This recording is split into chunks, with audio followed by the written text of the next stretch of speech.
The sun beat down with an oppressive, relentless heat, baking the dust into a fine powder that coated Jedediah Stone's worn leather boots with every step. He squinted against the glare, the vast expanse of the Arizona Territory stretching out before him like a wrinkled, sun-bleached hide. The year was 1874, and the West, though tamed in some pockets, remained a wild, untamed beast in others. Jedediah was a creature of these wild places, a prospector by trade, a loner by nature. His face, etched with the harsh lines of sun and sorrow, rarely betrayed emotion. His eyes, the color of a storm-tossed sea, holding a depth of experience that few could fathom. He'd been on the move for weeks, chasing whispers of gold, chasing the quiet that only an endless horizon could provide. The memory of the war still clung to him like a shroud. The cacophony of cannon fire, the acrid smell of gunpowder, the hollow ache of loss. He'd come west, seeking oblivion, a place where the ghosts of Gettysburg couldn't find him. Solitude was his balm, the silence of the desert his sanctuary. He crested a small rise, his gaze sweeping across the parched landscape. Below, a ribbon of muddy water, swollen by recent unseasonal rains, snaked through the arid terrain. The Salt River, usually a docile serpent, it now raged, a torrent of brown, churning water carrying debris with a furious abandon.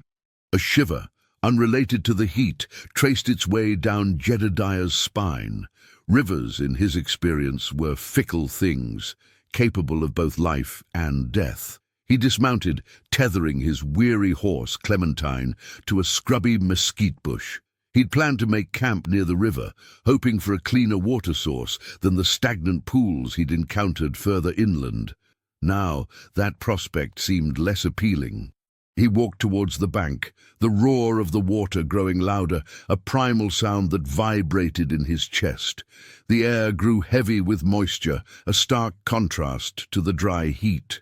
He reached the edge, the ground soft and yielding underfoot. The current was a terrifying spectacle, a monstrous force tearing at its banks, uprooting small trees and tossing them downstream like matchsticks.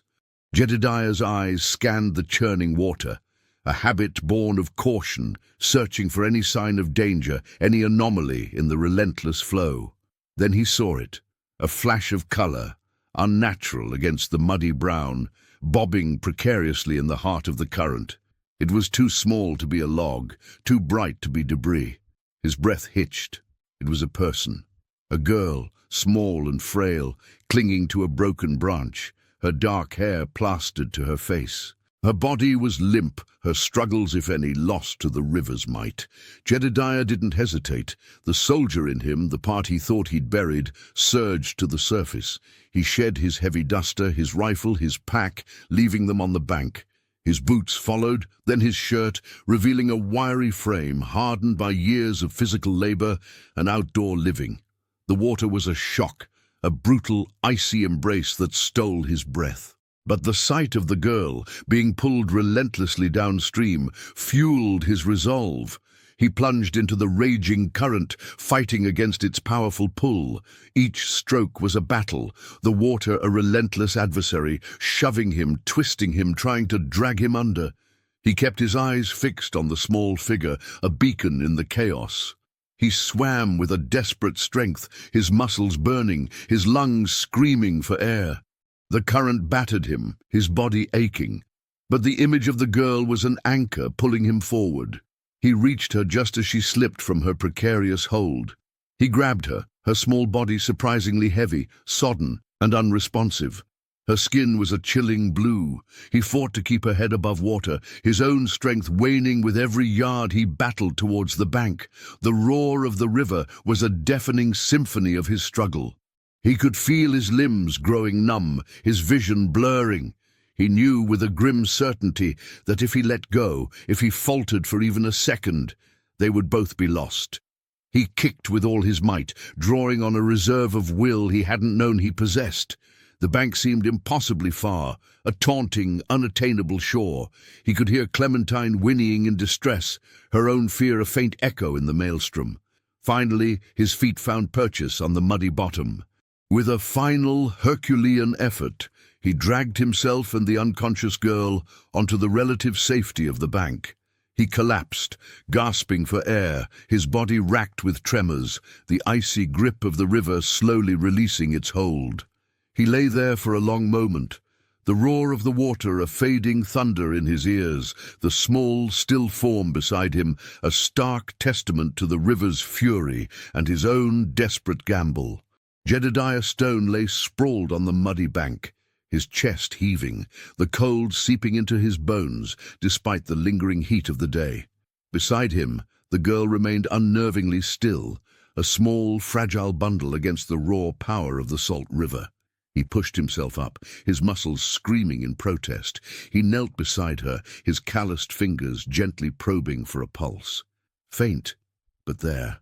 A tremor of relief, quickly followed by a wave of grim responsibility, washed over him. He assessed her. She was young, perhaps no older than 10 or 11. Her skin was copper-toned, her features delicate, her dark hair, tangled with riverweeds and mud, framed a face that was now pale and still. Her clothing was a simple, woven dress, practical, yet hinting at a culture far removed from his own. Apache. The realization settled in his gut, a cold knot of apprehension. He knew the history, the uneasy peace, the lingering mistrust between settlers and the Apache tribes. He was a drifter, an outsider himself, but this was different. He needed to get her somewhere warm, somewhere dry. He couldn't leave her here, not after pulling her from the jaws of the river. He carefully scooped her up. She was lighter than he expected, her limbs unnervingly limp. He carried her back to where he'd left Clementine. The mare nickered nervously, nudging his shoulder with her velvety nose, as if sensing the strangeness of the situation. Jedediah gently laid the girl across Clementine's broad back, securing her with his bedroll to prevent her from sliding off. He retrieved his discarded clothes, the sodden leather heavy and clammy against his skin. He pulled on his shirt, the rough cotton scratching at his chilled skin, and then his pants, his boots still caked with mud. He mounted Clementine, cradling the girl carefully in his arms, her small head resting against his chest. The journey back to his makeshift camp was slow and silent, punctuated only by the rhythmic creak of Clementine's saddle and the distant cries of unseen birds. The girl remained unconscious, her breathing shallow, almost imperceptible. Jedediah's mind raced. What was he supposed to do? He couldn't keep her. He was a prospector, not a caretaker. He was a man running from his own past, not looking to embrace a future, especially one complicated by intertribal relations. He reached his camp, a small clearing nestled amongst a cluster of hardy pinyon pines. The late afternoon sun cast long shadows, painting the landscape in hues of orange and gold. He dismounted, carrying the girl to his small tent, a canvas dome that offered meager protection from the elements. He laid her on his own sleeping pallet, tucking a spare blanket around her. Her eyelids fluttered briefly, but remained closed. Jedediah set about tending to the immediate needs of his camp. He built a small fire, the flames licking hungrily at the dry wood, casting a warm, flickering glow. He boiled water, not for coffee, but for a potential broth, though he had little to offer. His supplies were meager, his focus always on self-sufficiency, on survival. Caring for another, especially a child of a different people, was uncharted territory. As the fire crackled, Jedediah sat on a log, his gaze fixed on the sleeping girl. Her breathing seemed to deepen slightly, a faint color returning to her cheeks. He watched her, a strange mix of weariness and something akin to a nascent protectiveness stirring within him. He'd saved her life, a simple act of humanity, but now he was faced with the aftermath, a burden he hadn't asked for. He remembered the faces of the men he'd fought alongside, the fear in their eyes, the desperate courage. He remembered the silent understanding that passed between soldiers in the crucible of battle. This girl, Naya, as he would soon learn her name was a different kind of battle, a battle against ignorance, against prejudice, against the harsh realities of a land that demanded survival at any cost. He knew he couldn't simply abandon her. To leave her to fend for herself in this wilderness, even if she were to recover, would be a betrayal of the very act that had brought them together. He was a solitary man, a man who had sought to escape the complexities of human connection. Now he was tethered to a silent child, a living reminder of his own capacity for compassion, a capacity he had long tried to suppress. The sun dipped below the horizon, plunging the landscape into twilight, and Jedediah knew his solitary existence had just become infinitely more complicated. The first rays of dawn painted the eastern sky in soft hues of pink and gold, casting a gentle light into Jedediah's tent. He stirred, stiff and sore, his thoughts immediately returning to the girl. He crawled over to her, his heart catching at the sight of her waking eyes. They were dark, deep pools, filled with a mixture of fear and a startling, untamed intelligence. She blinked, her gaze unfocused for a moment, then sharpened, locking onto Jedediah's face. He offered a small, hesitant smile, a rare expression for him. "Morning," he said, his voice raspy from disuse. "You're awake. That's good." The girl remained silent, her eyes wide, taking in her surroundings. She pushed herself up slightly, her movements tentative. Jedediah reached for his canteen, pouring a small amount of water into a tin cup. He offered it to her. She looked at it, then at him, her gaze assessing. After a moment, she reached out with a trembling hand and took the cup, drinking slowly, her throat bobbing. "Thank you," she murmured, her voice a soft, melodic whisper, surprisingly clear despite its weakness. The single word, spoken in halting English, was a revelation. Jedediah hadn't expected her to speak his language. "You speak English?" he asked, surprised. She nodded, her dark hair shimmering in the tent's dim light. "My father, he taught me. Before." Her voice trailed off, a shadow crossing her features. "My name's Jedediah, Jed," he offered, gesturing to himself. She looked at him, her expression unreadable. Then softly, "Naya, Naya," he repeated, the name feeling foreign, yet fitting. "You're Naya." She nodded again. Jedediah felt a strange sense of relief. Communication, however basic, was a start. He moved to build up the fire, the morning chill still clinging to the air. He added a few strips of jerky to a pot of water, hoping to make a thin broth. He offered some to Naya, who ate it with a quiet gratitude, her small appetite a testament to her ordeal. As they ate, the silence between them was heavy, filled with unspoken questions and the vast chasm of their differing worlds. Jedediah watched her, trying to gauge her state. She seemed physically recovering, but the trauma of her near-death experience and whatever had led her to the river was still evident in the guardedness of her eyes. He wanted to ask what had happened, how she'd ended up in the river, but he hesitated. He knew the Apache were a proud people, their stories often deeply personal and guarded. Prying might do more harm than good. He was a stranger, a white man, a symbol of the encroaching civilization that had disrupted so many lives. Did you have family near here?" Jedediah ventured, choosing his words carefully.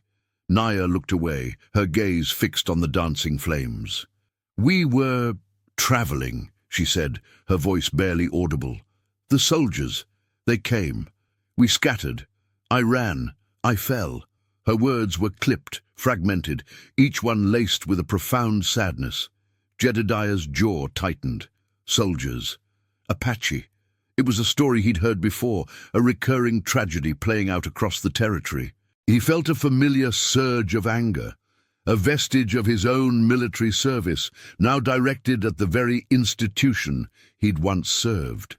He knew the Apache were often the victims of brutal campaigns, their lands encroached upon, their ways of life threatened. "I'm sorry," he said, the words feeling inadequate. Naya simply nodded, her silence more eloquent than any spoken grief. Jedediah looked at her small frame, her resilient spirit shining through the fear. He was a man who had tried to outrun his past, who had sought solace in isolation. Yet here he was, thrust into a situation that demanded connection, demanded care. He knew he couldn't keep her with him indefinitely. His life was nomadic, his resources limited. But the thought of leaving her, of sending her back into a world that might not welcome her, or worse, a world where she had no one, felt like an abandonment. He had saved her from the river, but now he had to save her from the wilderness, from the prejudice, from the uncertainty of her future. The weight of that responsibility settled upon him, heavier than any pack he'd ever carried. The solitude he craved now felt like a hollow echo, replaced by the quiet, insistent presence of the Apache girl who had, quite literally, washed into his life. The sun was high in the sky, its relentless gaze beating down on the dry, cracked earth. Jedediah had made the decision. He couldn't stay put. Not with Naya.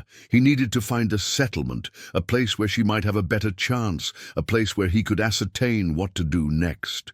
The nearest town of any consequence was Fort Apache, a military post that also served as a hub for traders and settlers.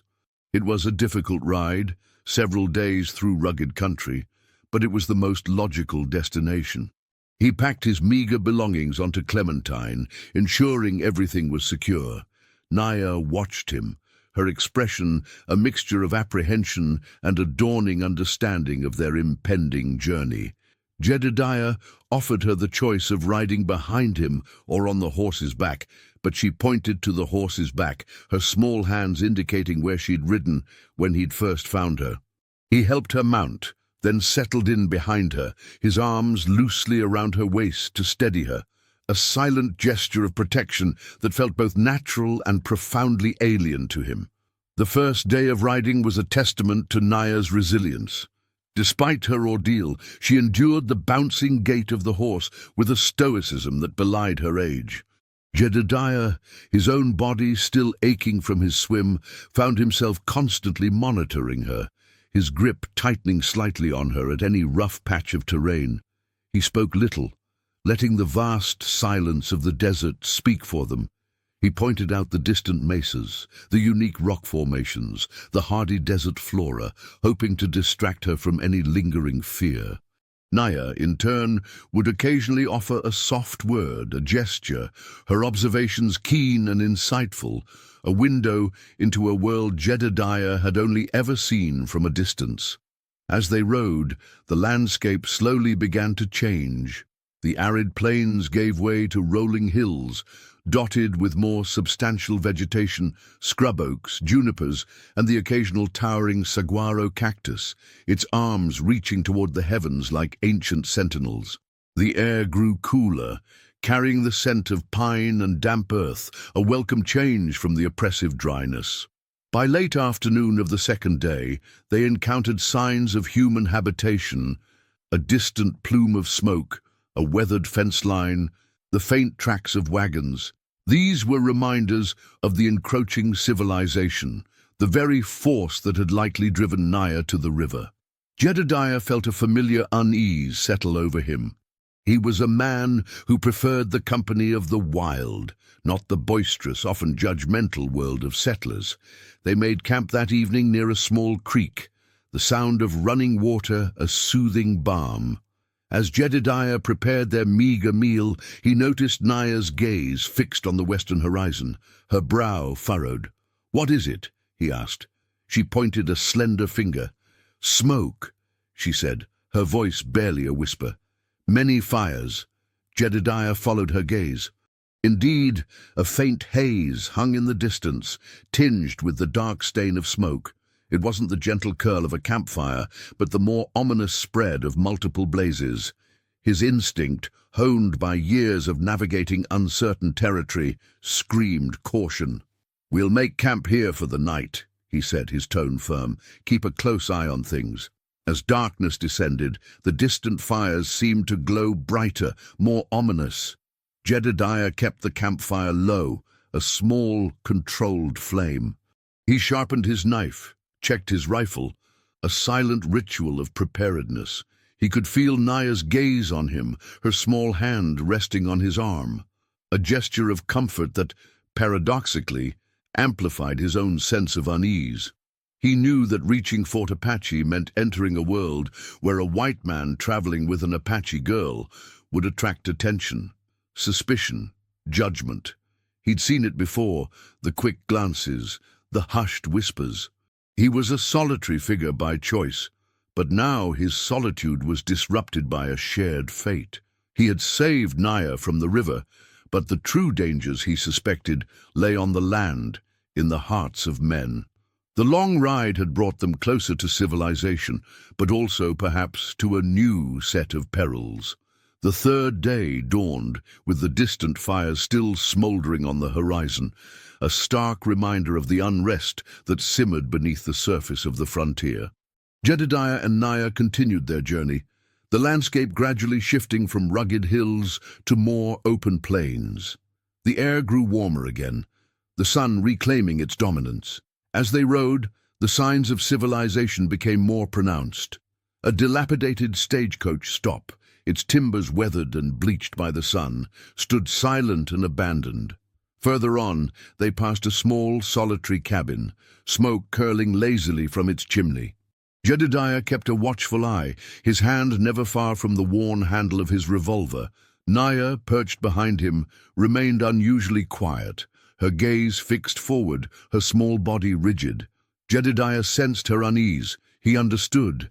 Every distant sound, every rustle in the scrub could be a harbinger of trouble. He offered a low, reassuring word occasionally, but mostly he focused on navigating the terrain, his senses on high alert. Rounding a bend in the trail, Jedediah reined Clementine to a halt. Ahead, sprawled across the dusty plain, was a small homestead.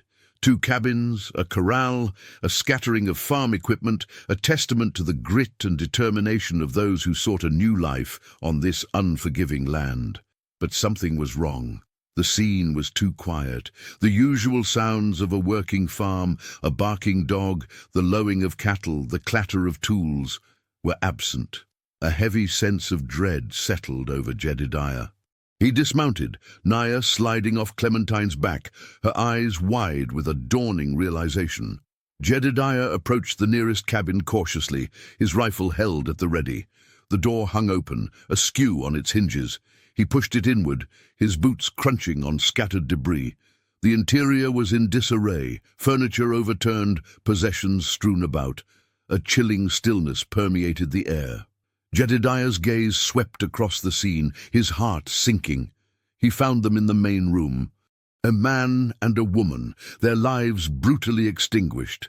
The scene was a grim tableau, a stark reminder of the violence that often accompanied the westward expansion.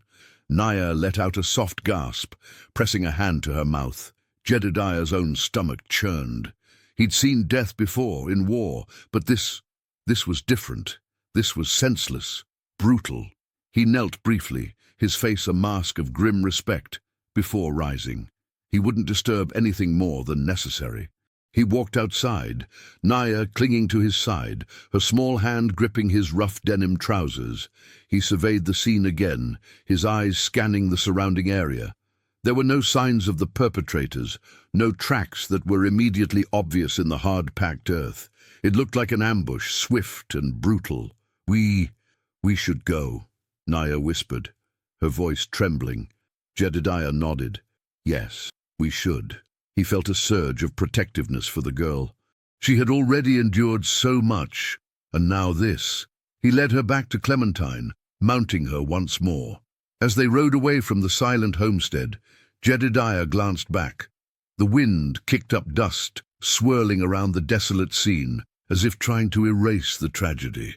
They rode on, the silence between them now heavier, charged with the unspoken horror they had witnessed.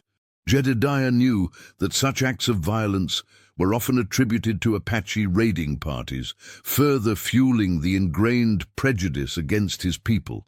He worried about Naya, about how this might affect her, how it might shape the perceptions of those they encountered. As the sun began its descent, casting long, distorted shadows across the plains, Jedediah felt a growing sense of urgency. They were close to Fort Apache now, perhaps a day's ride. He needed to get Naya there, to safety, to a place where she might find assistance, even if it was from the very military that had often been the source of her people's suffering. The echoes of the past, of war and violence, seemed to reverberate in the dust of the frontier, and Jedediah knew their journey was far from over. The imposing silhouette of Fort Apache rose against the dusty horizon, a cluster of wooden buildings, barracks, and a central parade ground, all enclosed by a sturdy wooden palisade. It was a symbol of authority, of order in the chaotic expanse of the West. Yet Jedediah felt a familiar knot of apprehension tighten in his gut as they approached. Forts, in his experience, were places of strict rules, of wary glances, and of a constant undercurrent of tension. As they rode through the main gate, the sounds of the fort washed over them. The sharp commands of sergeants, the clatter of horseshoes on packed earth, the distant laughter of soldiers. Heads turned as they passed. A lone prospector, dusty and travel-worn, with an Apache girl perched behind him. The murmurs started almost immediately, low and conspiratorial. Jedediah ignored them, his gaze fixed straight ahead, his jaw set. He dismounted in front of the commanding officer's quarters, a more substantial building than the others. He helped Naya down, keeping a protective arm around her. A stern-faced sergeant, his uniform immaculate despite the dust, approached them. "State your business," the sergeant said, his voice clipped and professional, but his eyes, sharp and appraising, lingered on Naya. "Jedediah Stone," Jedediah replied, his voice steady. "This is Naya. I found her in the Salt River. She was drowning. I brought her here for help." The sergeant's gaze shifted, his eyes narrowing slightly. He studied Naya, then Jedediah, as if trying to discern truth from deception. "Apache, is she?" he asked, stating the obvious. "Yes," Jedediah confirmed. The sergeant nodded slowly. "Very well. We'll see that she's looked after. You can wait here, Mr. Stone. The colonel will want to speak with you." He gestured for another soldier to escort Naya inside. Naya looked back at Jedediah, a flicker of fear in her eyes, before being led away.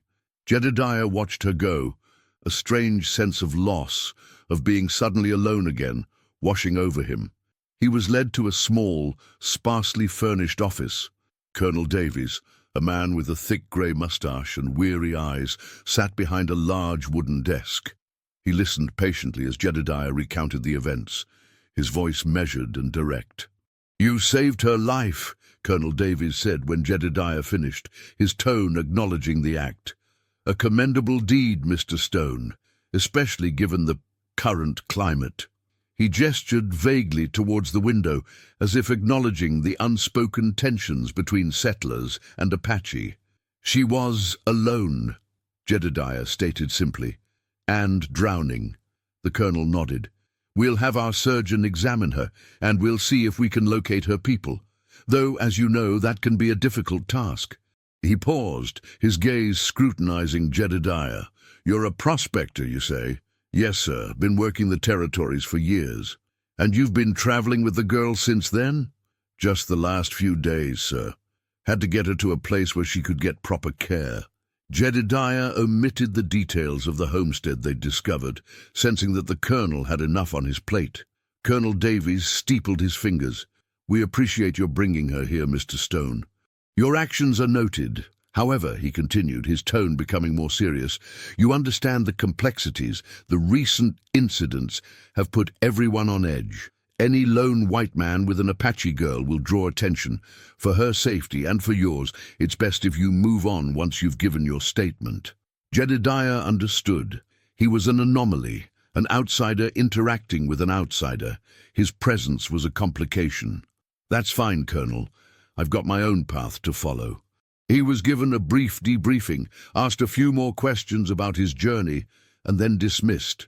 As he stepped back out into the bustling fort, the curious stares felt more intense, more hostile. He saw Naya briefly through a window, being led by a woman in a simple dress. She looked small, lost, a fragile bird in a cage of unfamiliar faces. He felt a pang of something he couldn't quite define. Regret, concern. He retrieved Clementine from the stable and, without looking back, rode out of Fort Apache. The silence of the open territory embraced him once more, but this time it felt different. It was no longer the solace he sought, but a stark reminder of his solitude and of the unexpected burden he had left behind. The wary eyes of the fort had seen him, and he knew that his encounter with Naya, however brief, had left an indelible mark, not just on him, but on his passage through this unpredictable land. The ride away from Fort Apache was a solitary one. Jedediah pushed Clementine onward, eager to put the fort and its judgmental eyes behind him. He found himself replaying the events of the past few days, the desperate rescue, the quiet companionship with Naya, the grim discovery at the homestead. The image of the murdered couple, their lives extinguished so violently, haunted him. He knew he should have reported it to the colonel, provided more details. But the colonel's words about the current climate and the recent incidents had resonated. He'd seen enough conflict between settlers and Apache to know that accusations could fly easily, and truth could become twisted by prejudice. He was a drifter, an outsider, his word against whatever narrative might emerge. He'd chosen the path of least resistance, the path that allowed him to disappear back into the anonymity he craved. As the sun began to dip towards the horizon, casting long, eerie shadows, Jedediah found himself riding through a familiar stretch of territory. He realized, with a jolt, that it was the area around the homestead he'd discovered. A strong, inexplicable pull drew him back. He told himself it was just the landscape, that he was simply on his intended route. But a nagging sense of unease, a feeling that something was unfinished, urged him onward. He reached the site as twilight deepened, the scene now bathed in a spectral, ethereal light. The homestead stood silent, forlorn. He dismounted, tethering Clementine a little further away this time, his senses on high alert. The air was still, heavy with an oppressive silence. He approached the cabin slowly, his boots crunching on the dry earth. He circled the buildings, his eyes scanning for any sign of movement, any disturbance he might have missed in his haste. He found a trail, faint but distinct, leading away from the back of the main cabin and disappearing into the scrub. It wasn't the wide, beaten path of wagons, but a narrower track suggesting a single rider, or perhaps two. Jedediah followed the trail, his heart pounding in his chest. It led him deeper into the rugged terrain, winding through thorny bushes and over rocky outcrops. The moon, a sliver of silver in the inky sky, provided just enough light to navigate. He moved with the practiced stealth of a hunter, his eyes and ears straining to pick up any clue. After what felt like miles, the trail opened into a small, hidden ravine. And there, huddled around a dying fire, were two figures, men. They were rough-looking, their clothes worn and dusty, their faces shadowed by the meager light. Jedediah recognized the glint of firearms as he crept closer, concealed behind a cluster of rocks. He heard snippets of their conversation, their voices low and guttural. "Got the horses. Thought we were seen. That prospector, he was too close." Jedediah's breath hitched. They were talking about him, and about the homestead. These were the men responsible.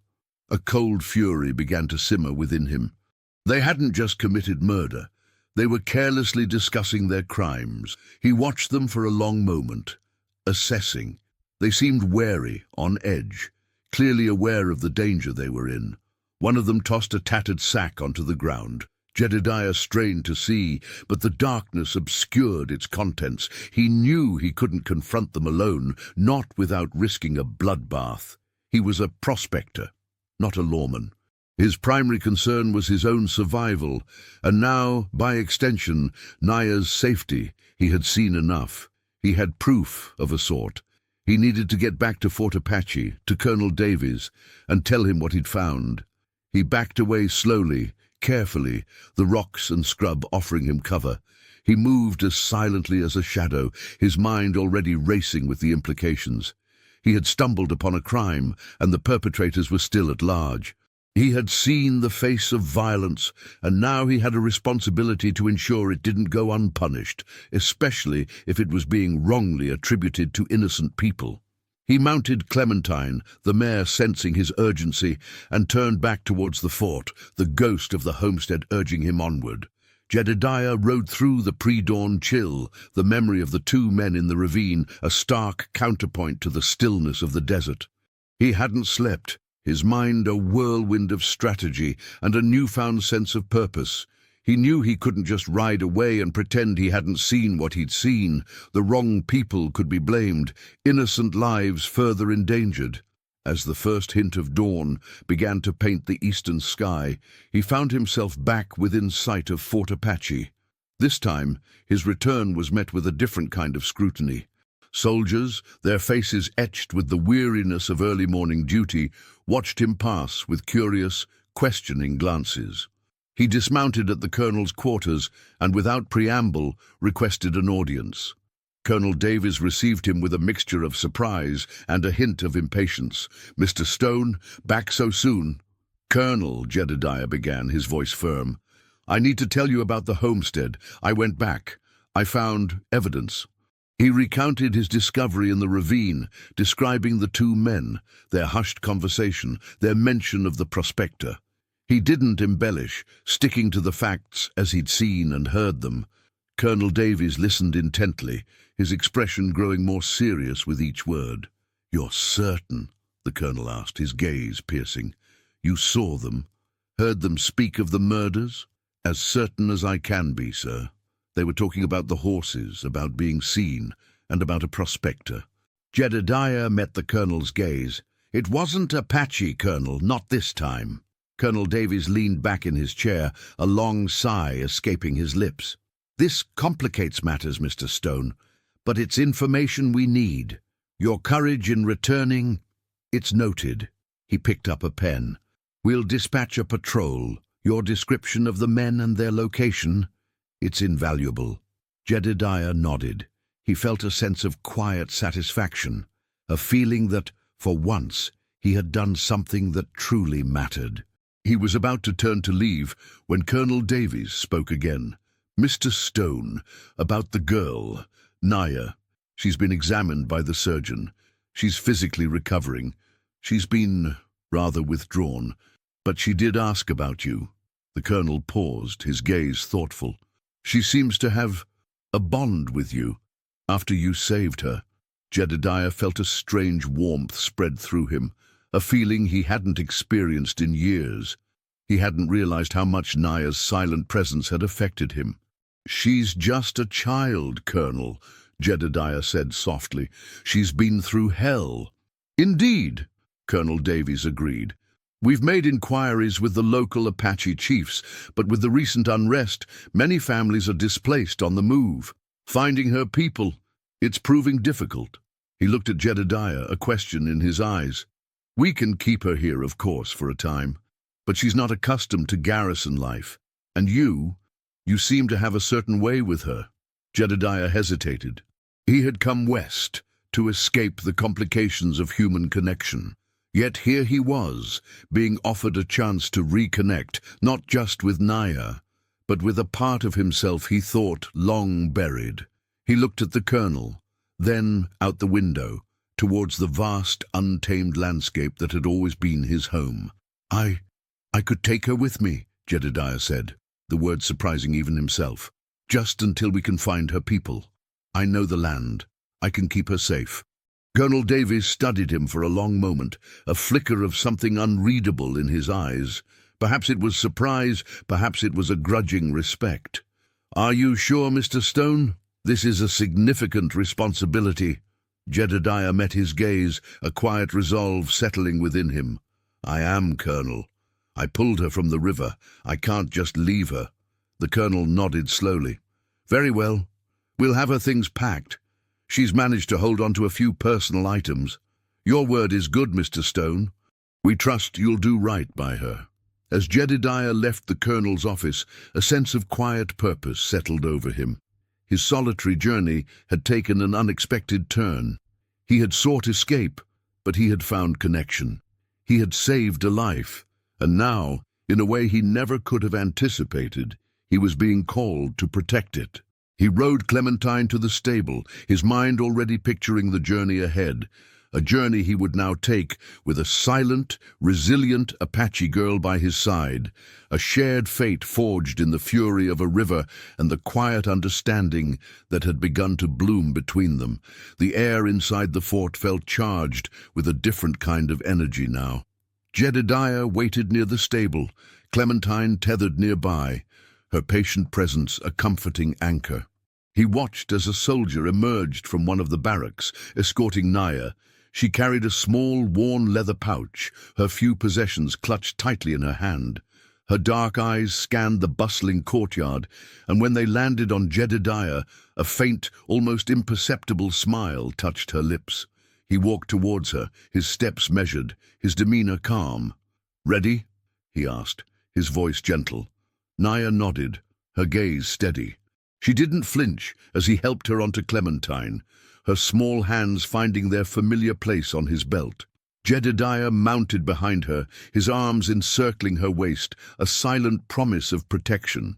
He felt a subtle shift in her posture, a slight easing of the tension in her small frame. It was a tentative truce, a silent acknowledgement of their shared journey.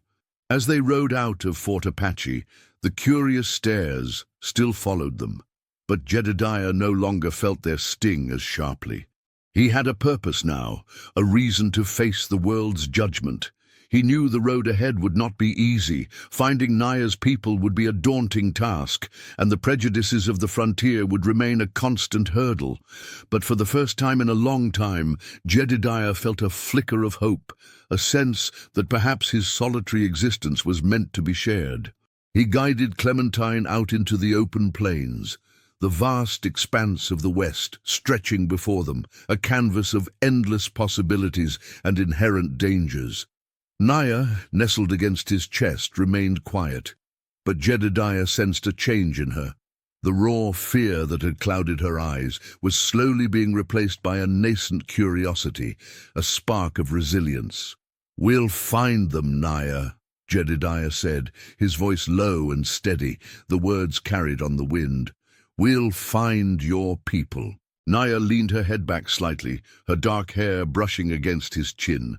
She didn't speak, but Jedediah felt a subtle pressure of her hand against his arm, a silent affirmation.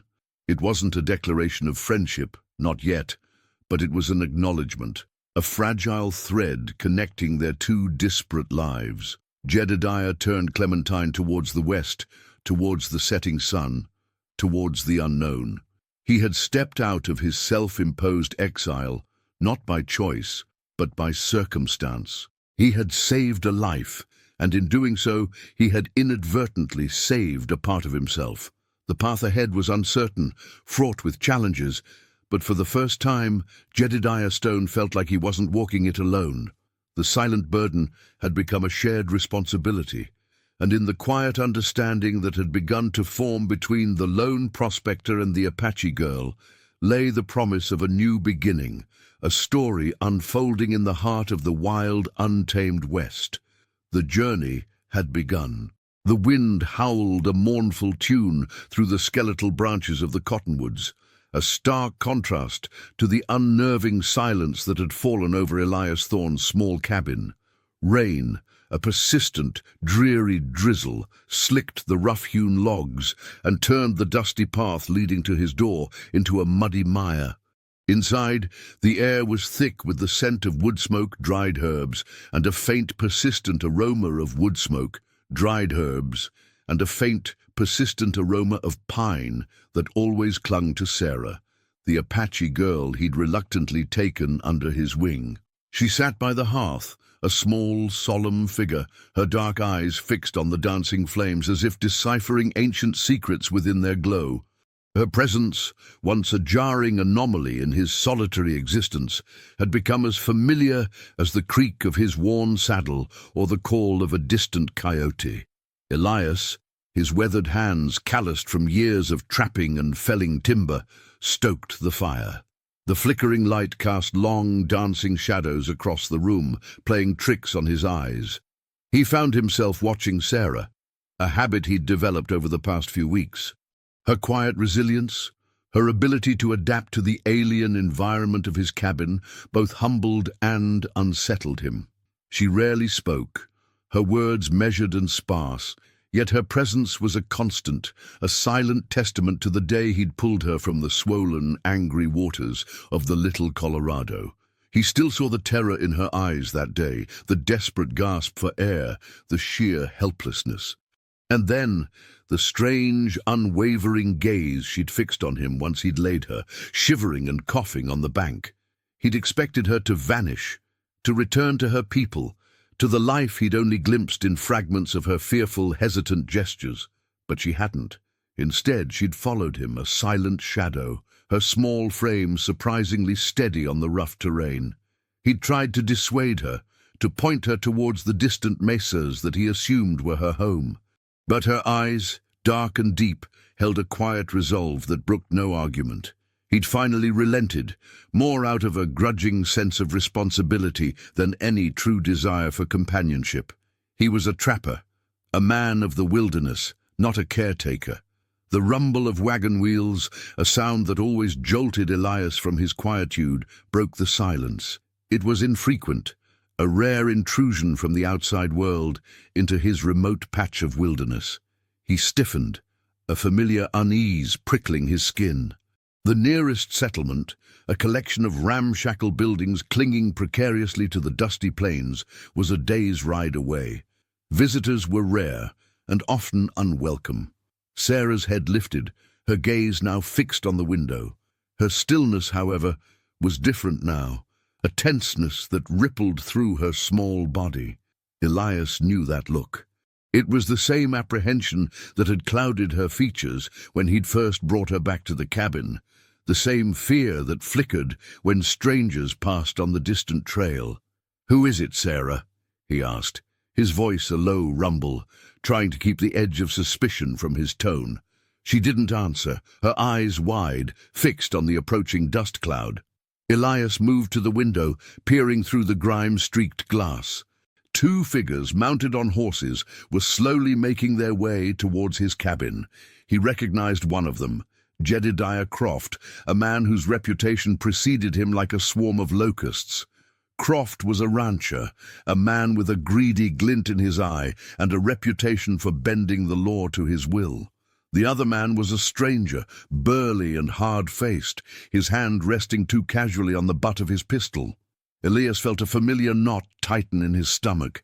Croft rarely came calling without an agenda, and it was never a pleasant one. The whispers that drifted from the settlement about Thorn, the solitary trapper who lived too close to the disputed lands, were usually tinged with suspicion and a healthy dose of fear. And now, with Sarah by his side, a Native American girl in a time of palpable tension between settlers and tribes, he knew their visit boded no good. The whispers, he suspected, were about to turn into outright accusations. He glanced back at Sarah, her small face a mask of quiet apprehension. He'd saved her from drowning, but he was beginning to suspect he'd also pulled her into a different kind of treacherous current. The rhythmic thudding of hooves on the damp earth grew louder, each beat a drum against Elias Thorne's rising anxiety. He could feel Sarah's subtle shift in posture, a coiled tension that mirrored his own. Jedediah Croft, a man whose presence always felt like a coming storm, was approaching, and Elias had a sinking premonition that this storm would be more than just a disruption to his quiet solitude. It would be a test. "Stay inside, Sarah," Elias said, his voice low and firm, the rumble of authority he rarely needed to employ. He moved towards the door, his hand resting briefly on the worn handle of his rifle leaning against the wall. He wasn't expecting violence, not yet, but preparedness was a trapper's second nature, a lesson etched into his very bones by the unforgiving wilderness. He stepped outside, the cool, damp air a stark contrast to the growing heat of his apprehension. Croft reined in his horse a few yards from the cabin, the animal snorting impatiently. The stranger beside him, a man Elias had never seen before, kept his gaze fixed on Thorn, his expression unreadable but radiating a silent, coiled threat.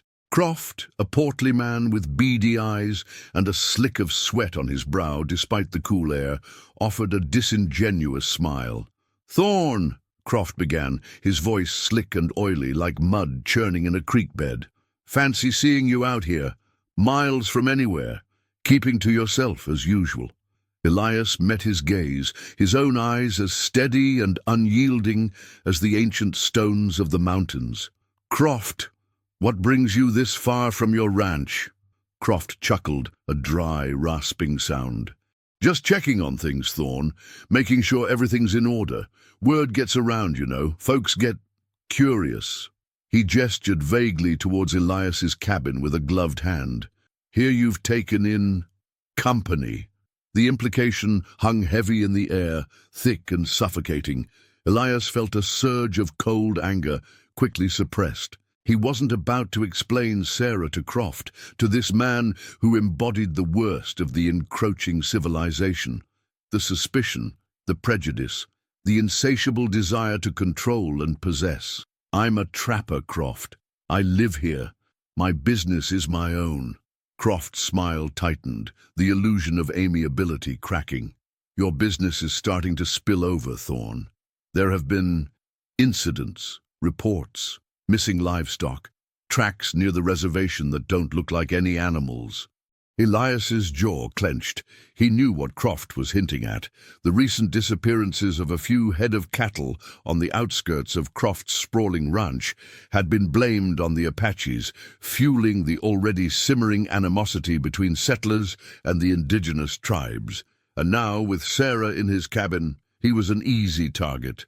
"I haven't seen any missing cattle, Croft, and I don't know what tracks you're talking about." The stranger beside Croft shifted in his saddle, his hand inching closer to his weapon. Elias's gaze flicked to the man, a silent assessment. He was likely a hired hand, muscle for Croft's machinations. "Funny," Croft continued, his voice dropping to a low, menacing tone, "because some folks in town have been saying they saw tracks leading right to your little hideaway. Tracks that look awfully familiar to the ones found near the cattle rustlings." He paused, letting the insinuation sink in. "And they say you've got one of them staying with you." The unspoken accusation was clear. Elias was harboring a thief, an accomplice, or worse, he was complicit. "If you have something to say, Croft, say it plainly," Elias growled, his hand tightening into a fist. The rain had stopped, but the air felt heavy, charged with unspoken threats. Croft leaned forward, his eyes narrowing. "Plainly, Thorn." "All right. Plainly. I don't like strangers meddling where they don't belong. And I don't like anyone interfering with my business or the business of the town, especially when it comes to them." He spat the last word out like something vile. "We've got a good relationship with the sheriff. He listens to our concerns. And right now, our concern is who's been helping themselves to my cattle and who's been seen with the perpetrators." Elias felt a cold dread seep into his bones. Croft wasn't just making idle threats. He was weaving a narrative, a story that would be heard in the town by the sheriff, a story that could easily paint Elias as an enemy of the settlers, a sympathizer with the tribes, a man who had betrayed their trust. The quiet life he'd carved out for himself was rapidly eroding, threatened by the grasping hand of a man who saw only what he wanted to see. The girl he'd saved, he realized with a chilling clarity, had inadvertently become the focal point of a conflict far larger than he had imagined. The dust settled slowly, clinging to Elias Thorn's worn leather boots like a second skin. Croft and his companion had ridden off as abruptly as they'd arrived, leaving behind a lingering miasma of suspicion and veiled threats.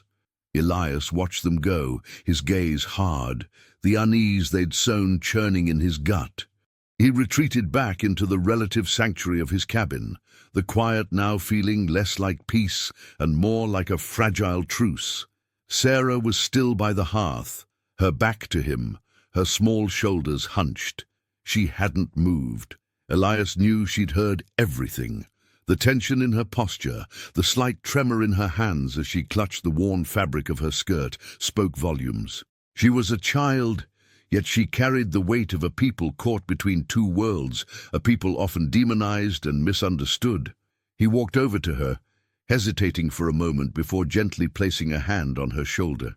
She flinched slightly, then relaxed, leaning almost imperceptibly into his touch. It was a small gesture, but it meant everything. "They're gone, Sarah," Elias said softly, his voice rougher than he intended. "Just empty threats." She didn't reply, her gaze still fixed on the dying embers of the fire. Elias knew he couldn't keep her entirely safe, not from the prejudice that festered in the hearts of men like Croft. He'd saved her from the river, but the river of human animosity was a far more treacherous current. "We need to be careful," he continued, more to himself than to her. "Croft won't let this go. He's got a way of twisting things." He went about his chores, the familiar rhythm of chopping wood and mending his traps, a desperate attempt to anchor himself in the normalcy that felt increasingly out of reach. Every creak of the cabin, every gust of wind outside, seemed amplified, a harbinger of unseen eyes and unspoken judgments. He found himself scanning the horizon more often, his senses on high alert, the solitude he'd once cherished now feeling like a vulnerable isolation.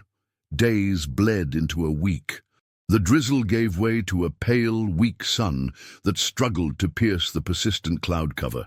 The landscape, though still starkly beautiful, felt heavy with a foreboding silence. Sarah, meanwhile, continued to be a quiet presence. She helped with small tasks, her movements graceful and efficient. She would sit by the window for hours, her dark eyes scanning the vast expanse of plains and distant mesas, a silent yearning etched onto her features. Elias noticed the way she'd shy away from the rare passerby, the way her gaze would drop whenever he mentioned the nearby settlement. She was acutely aware of her otherness, of the precariousness of her position. One afternoon, while Elias was out checking his snares, he heard the distant jingle of horse bells. His heart leaped into his throat. He ducked behind a cluster of rocks, his rifle raised, peering towards the sound. It was a small group, 3 riders, heading directly towards his cabin. Not Croft this time, but he recognized the stern, weathered face of Sheriff Brody, a man generally fair but deeply influenced by the prevailing sentiments of the town. Beside him rode 2 deputies, their faces grim. Elias's mind raced. Had Croft already spoken to the sheriff? Had the whispers escalated into official complaints? He knew he couldn't hide. He rose slowly, making himself visible, his rifle held at a low, non-threatening angle. The sheriff reined in his horse, his expression unreadable. "Thorne," he said, his voice curt, "we've had reports. Concerns about unusual activity out this way." Elias met his gaze, his own voice steady. "Sheriff, I'm just a trapper. Been living out here for years. My activity is my trapping." Sheriff Brody's eyes, sharp and assessing, swept over Elias, then towards the cabin. "We've also had reports of a Native American girl staying with you." The words hung in the air, heavy with accusation. Elias could feel the eyes of the deputies on him, their suspicion palpable. He saw a flicker of movement at the cabin window. Sarah. She had retreated, a shadow against the glass. "She's here because I found her near drowning," Elias stated, his voice unwavering. "I brought her back. She's been staying with me since." "Since when, Thorne?" One of the deputies piped up, his voice rough. "And why hasn't anyone from your people come to claim her?" "Her people are not my people, deputy. She's alone." Elias felt a surge of protectiveness, a fierce protectiveness he hadn't realized he possessed. "I'm seeing to her needs until she can find her way." Sheriff Brody's gaze lingered on Elias. He was a man who valued order, and the presence of an Apache girl, unattached to any known tribe and living with a solitary white man, represented a disruption to that order. Elias knew the sheriff was bound by duty, by the expectations of the settlers who relied on him for protection. "We'll need to speak with the girl, Thorne," Brody said, his tone leaving no room for argument. "Just to verify her story, make sure she's all right." Elias's heart sank. He knew that speaking with Sarah in front of these men, in this tense atmosphere, would only heighten her fear and potentially misinterpret her quiet nature as guilt or confusion. He looked at the sheriff, at the unwavering line of the deputy's stances. He was trapped. The shadows of suspicion that Croft had cast were deepening, stretching their tendrils towards his cabin, threatening to engulf the fragile peace he had built, and the girl he had inexplicably come to care for. The West was a harsh mistress, and Elias was beginning to understand that saving a life could sometimes lead you into a far more dangerous territory than any river could offer. The air crackled with unspoken tension. Elias Thorne stood between the sheriff and his deputies and the small cabin that had become his sanctuary, and now Sarah's. He could feel her eyes on him from the window, a silent plea he couldn't ignore. He had pulled her from the raging water, but now he faced a different kind of flood, one of suspicion and fear that threatened to drown them both. "Sheriff, she's just a child," Elias said, his voice a low, steady growl. "She's scared. You speaking to her like this with all these men, it won't do any good. It'll only frighten her more." Sheriff Brody shifted in his saddle, his gaze unwavering. "My job, Thorne, is to ensure the safety of this territory. And right now, there are questions that need answering. Reports of cattle rustling, unusual trails, and an Apache girl, alone with a trapper miles from any settlement. It all paints a picture." "A picture painted by Croft, no doubt," Elias countered, the accusation sharp. "He's got an axe to grind, and he's using this to do it." One of the deputies, a young man with a hard glint in his eyes, spoke up. "We're not just talking about Croft, Thorne. Other folks have seen things, heard things." Elias felt a cold knot tighten in his stomach. The whispers were growing louder, coalescing into something tangible, something that could crush them both. He looked at Sarah, her small face pressed against the glass, her dark eyes wide with a fear he knew all too well. He had to protect her, not just from the physical dangers of the West, but from the insidious rot of human prejudice. "All right, Sheriff," Elias said, his voice measured, a careful calibration of defiance and reluctant compliance. "You want to speak to her? Fine, but you'll do it with respect, and I'll be right here." He glanced at Sarah, a subtle nod. "Sarah," he called out, his voice gentle, projecting a calm he didn't quite feel. "Sheriff Brody wants to ask you a few questions. He's worried about things. He just wants to make sure you're safe." He watched as Sarah slowly emerged from the cabin, her movements hesitant. She was small, vulnerable, her dark hair falling like a curtain around her face. She stood beside Elias, a stark contrast to his weathered, imposing frame. Yet there was a quiet strength about her that Elias had come to admire. Her gaze flickered from Elias to the sheriff and his men, a silent assessment of the threat. Sheriff Brody, perhaps sensing the fragile truce Elias had brokered, softened his approach, though the steely glint in his eyes remained. "Hello there, young lady," he said, his voice surprisingly gentle. "I'm Sheriff Brody. I understand you've had a bit of an accident recently." Sarah remained silent, her eyes fixed on Elias, seeking reassurance. "She's still recovering, Sheriff," Elias interjected smoothly. "She doesn't speak much English." "That's all right," Brody continued unfazed. He looked at Sarah directly. "Did you see anyone when you were near the river? Anyone at all?" Sarah's gaze shifted, her dark eyes meeting the sheriff's. Elias held his breath, praying she wouldn't falter, that her quiet dignity would speak louder than Croft's insidious lies. She shook her head slowly, a barely perceptible movement. "No one?" Brody pressed. Sarah's gaze flickered back to Elias for a moment, then returned to the sheriff. She spoke, her voice a soft melodic whisper barely audible above the wind. "Water," Elias translated. "She says she only saw the water." The deputy scoffed. "Convenient. So she didn't see any riders? Any men on horseback?" Sarah's head drooped slightly, her gaze falling to the ground. Elias felt a protective surge. "That's enough, Sheriff," he said, his voice hardening. "She's told you what she saw. She was drowning. The last thing she remembers is the water. Now, if you'll excuse us, we have things to attend to." Sheriff Brody studied Elias for a long moment, his expression unreadable. He could see the unease in the trapper's stance, the quiet defiance that ran deeper than mere stubbornness. He also saw the girl, her vulnerability, her fear. He was a man who, despite the pressures from the town, had a conscience. "All right, Thorne," Brody said finally, his tone laced with a hint of weariness. "For now. But I'll be keeping an eye on things. And if any more livestock goes missing, or if there are any further disturbances, I'll be back, and I won't be so understanding." He tipped his hat to Elias, a gesture that was more about formality than respect, and turned his horse. The deputies followed suit, their gazes still fixed on Elias and Sarah, their suspicion a palpable force even as they rode away. Elias watched them go, the tension slowly draining from his shoulders. He turned to Sarah, who stood frozen, her eyes wide. He knelt beside her, his gaze meeting hers.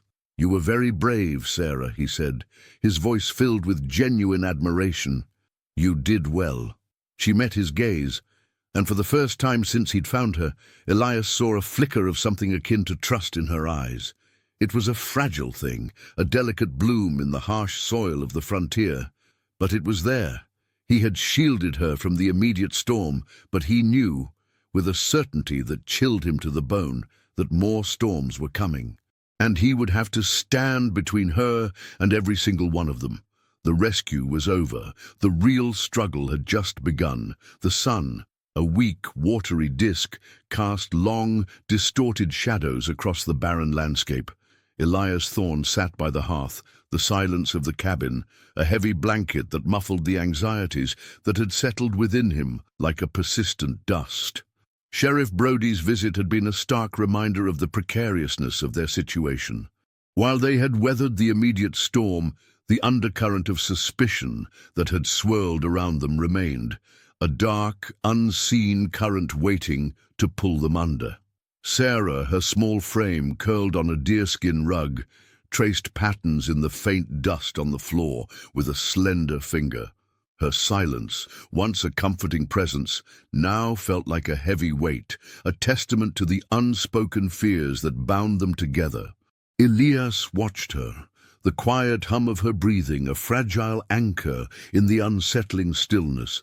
He had protected her from Brody's probing questions, but he knew that Croft, with his insatiable appetite for control and his deep-seated animosity, would not rest. The whispers, once scattered seeds, were beginning to sprout into a thorny vine, slowly encircling Elias's cabin, threatening to suffocate any semblance of peace. "Croft won't stop," Elias murmured, the words escaping before he could contain them.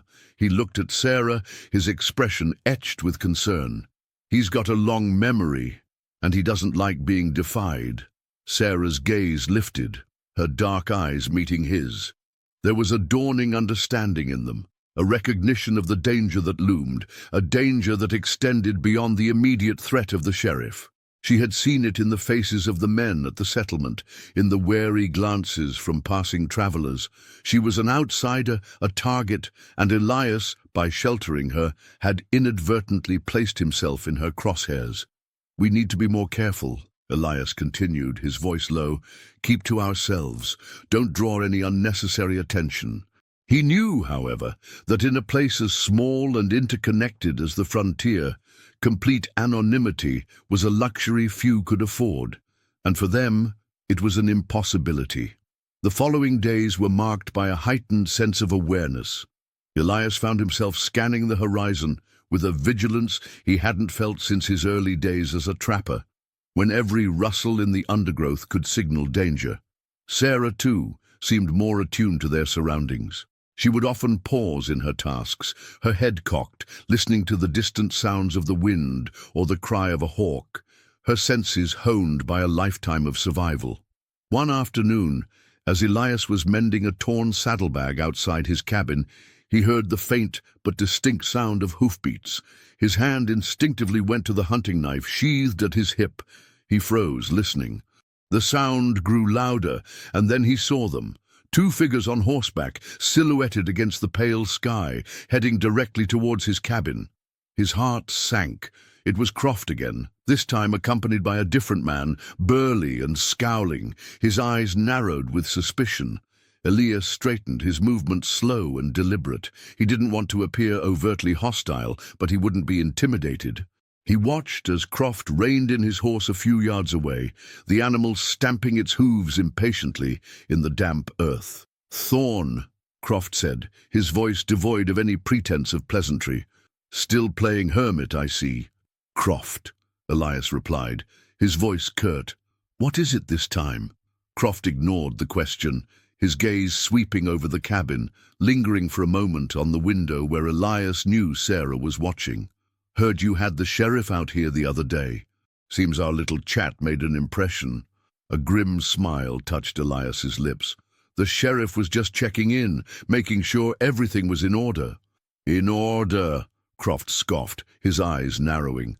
"Funny, the order seems to be getting disrupted quite a bit around here. My neighbor, old man Hemlock, lost 3 of his best chickens last night. Vanished without a trace. And you know who lives closest to Hemlock's place, don't you, Thorn?" Elias felt a cold dread creep into his heart. Croft was deliberately weaving a web, using every minor incident, every whisper from the settlement, to tar Elias, and by extension Sarah, with the brush of suspicion. "Chickens, Croft," Elias said, his voice laced with sarcasm. "Are you accusing me of stealing chickens now?" "I'm not accusing anyone," Croft said, his voice dropping to a low, menacing tone. "I'm just stating facts, and the fact is there's a girl staying with you, a girl from the reservation. And strange things have been happening." He leaned forward in his saddle, his beady eyes fixed on Elias. "The town's getting nervous, Thorn. They're talking, they're saying things, and the sheriff, well, he listens to the townsfolk, especially when their livelihoods are at stake." The man beside Croft grunted in agreement, his hand resting on the worn handle of his pistol. Elias felt the familiar prickle of adrenaline, the instinct to defend. But he knew that aggression would only play into Croft's hands. "The girl is under my care, Croft," Elias stated, his voice firm. "She's no threat to anyone, and I'm no threat to you." Croft gave a short, sharp laugh. "That's where you're wrong, Thorn. You're a problem. You're an anomaly. And anomalies tend to get smoothed out." He gestured to the man beside him. "This is Silas. He's got a keen eye for trouble. He'll be keeping an eye on things around here for a while, making sure everything stays in order." Elias's gaze flickered to Silas, a hulking brute whose expression was as cold and hard as riverstone. The implication was clear. He was being watched, his every move scrutinized.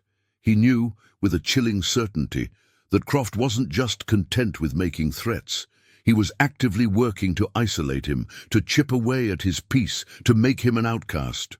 The threads of suspicion were tightening, and Elias was beginning to feel the suffocating embrace of a trap being set. He looked towards his cabin, a desperate hope that Sarah remained unseen, unheard, safe within its walls. But he knew, as the wind whispered through the desolate landscape, that their fragile sanctuary was becoming increasingly exposed to the harsh realities of the world outside. Silas, a man carved from granite and suspicion, made his presence known without uttering a single word. He didn't loiter near the cabin, nor did he overtly peer through the windows. Instead, he established a silent, unnerving watch from a strategic distance, a dark silhouette against the vast, indifferent sky.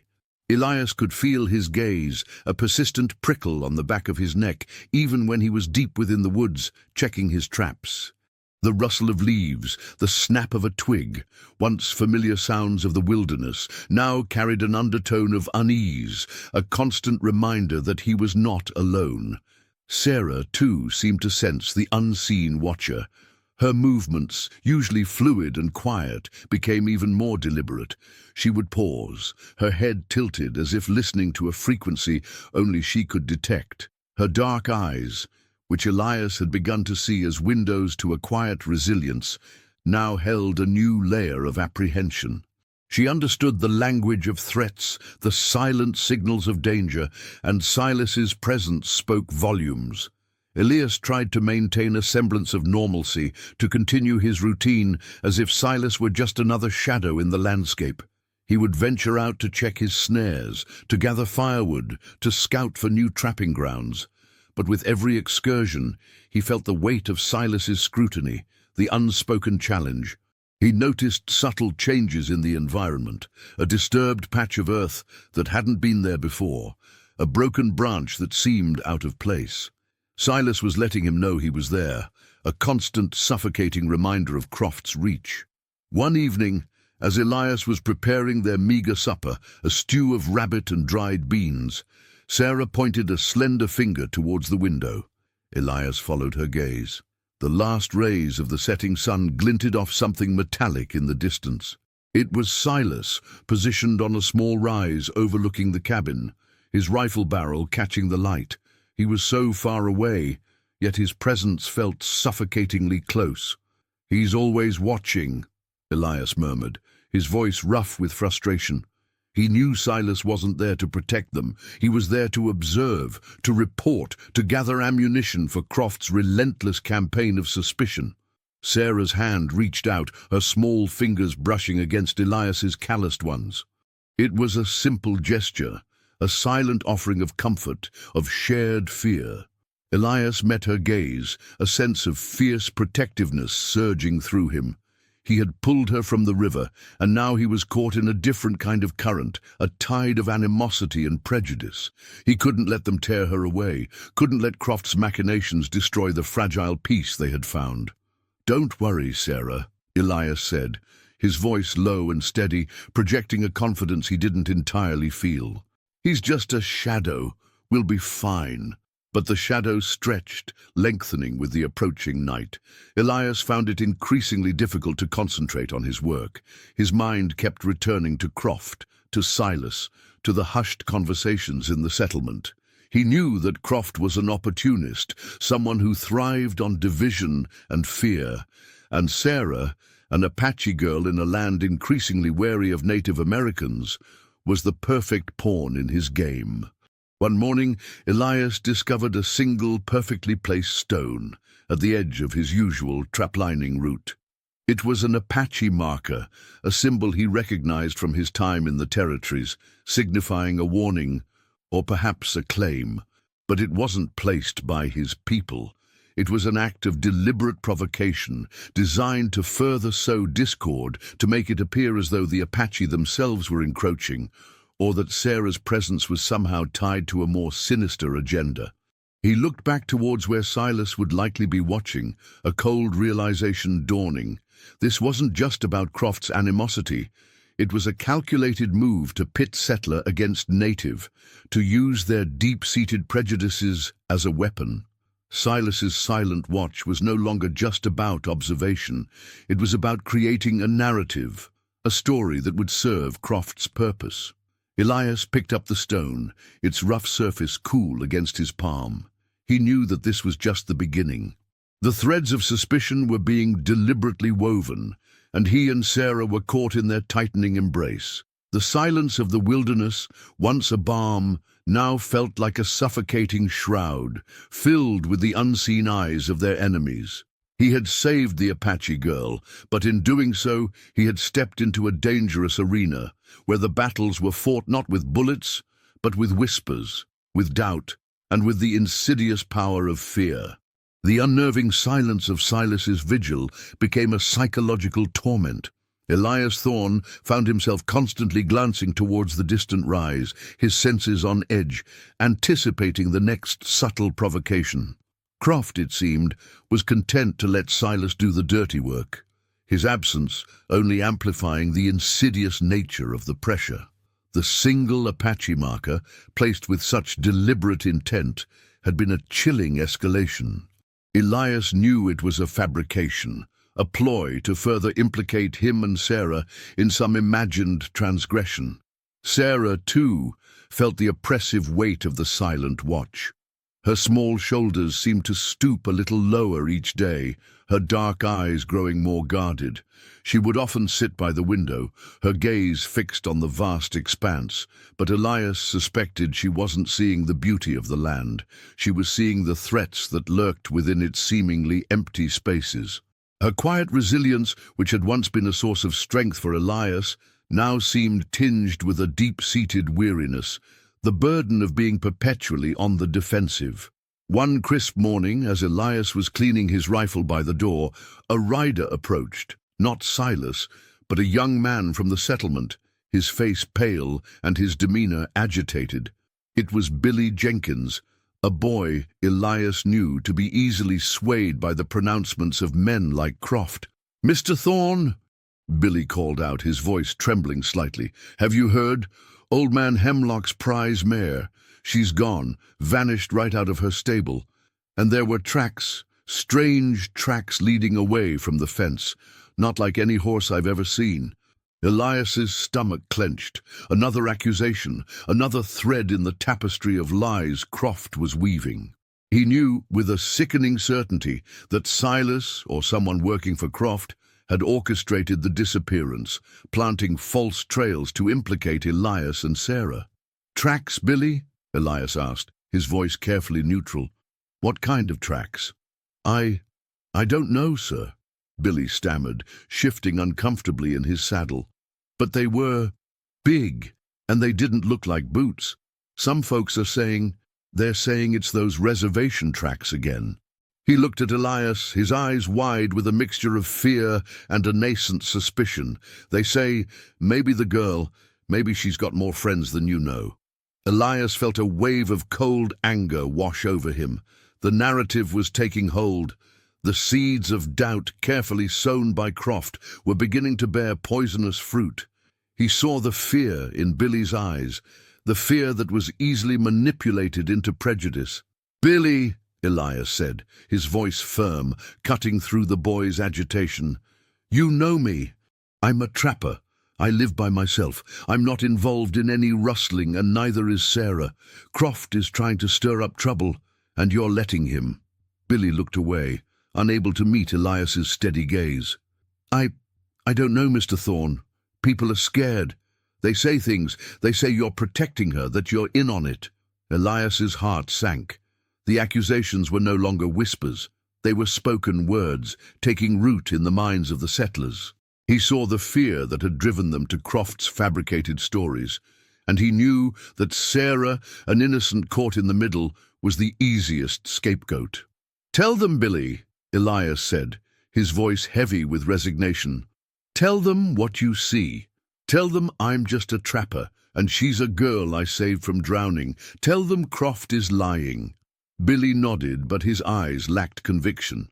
He turned his horse, kicking up a cloud of dust as he rode away, leaving Elias with a profound sense of dread.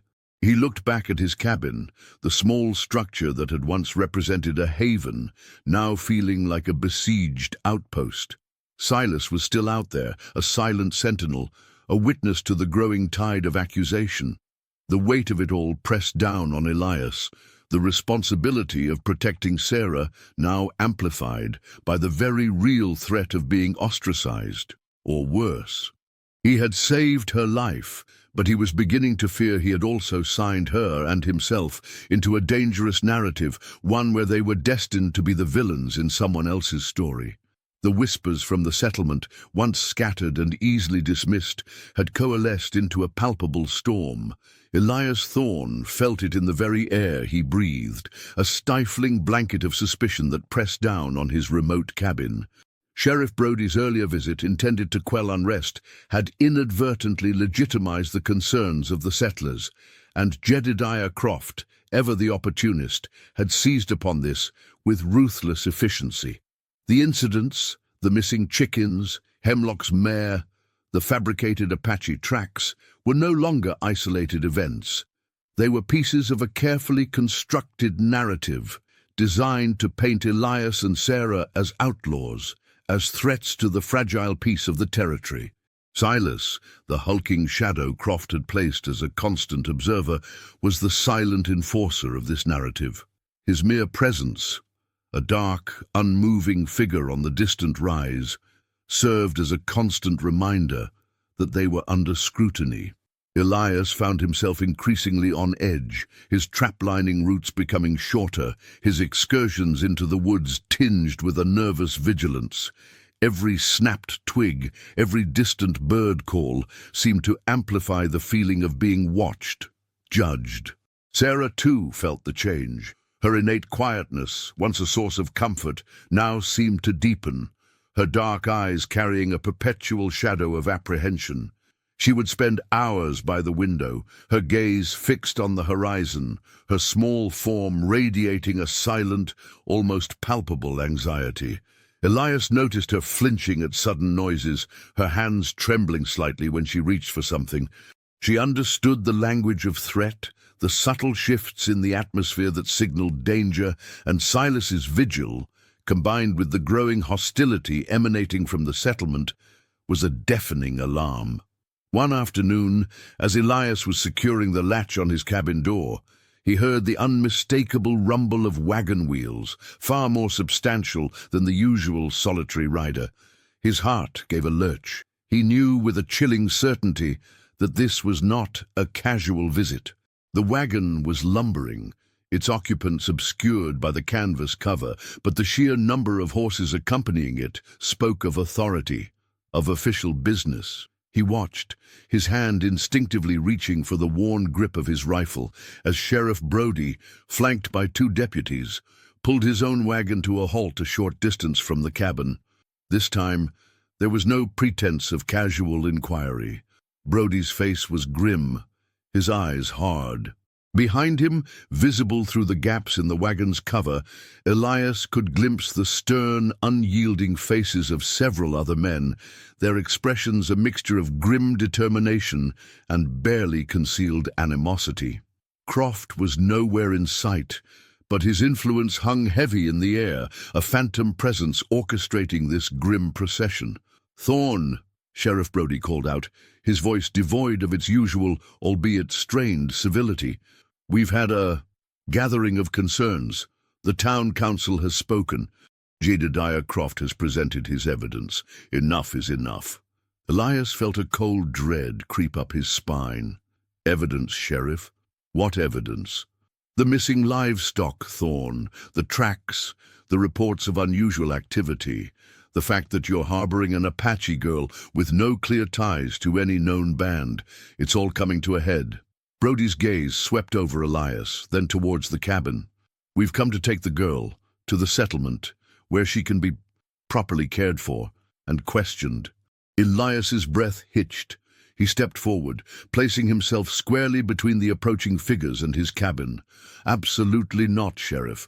She's under my protection." One of the deputies, a burly man with a scar bisecting his eyebrow, sneered.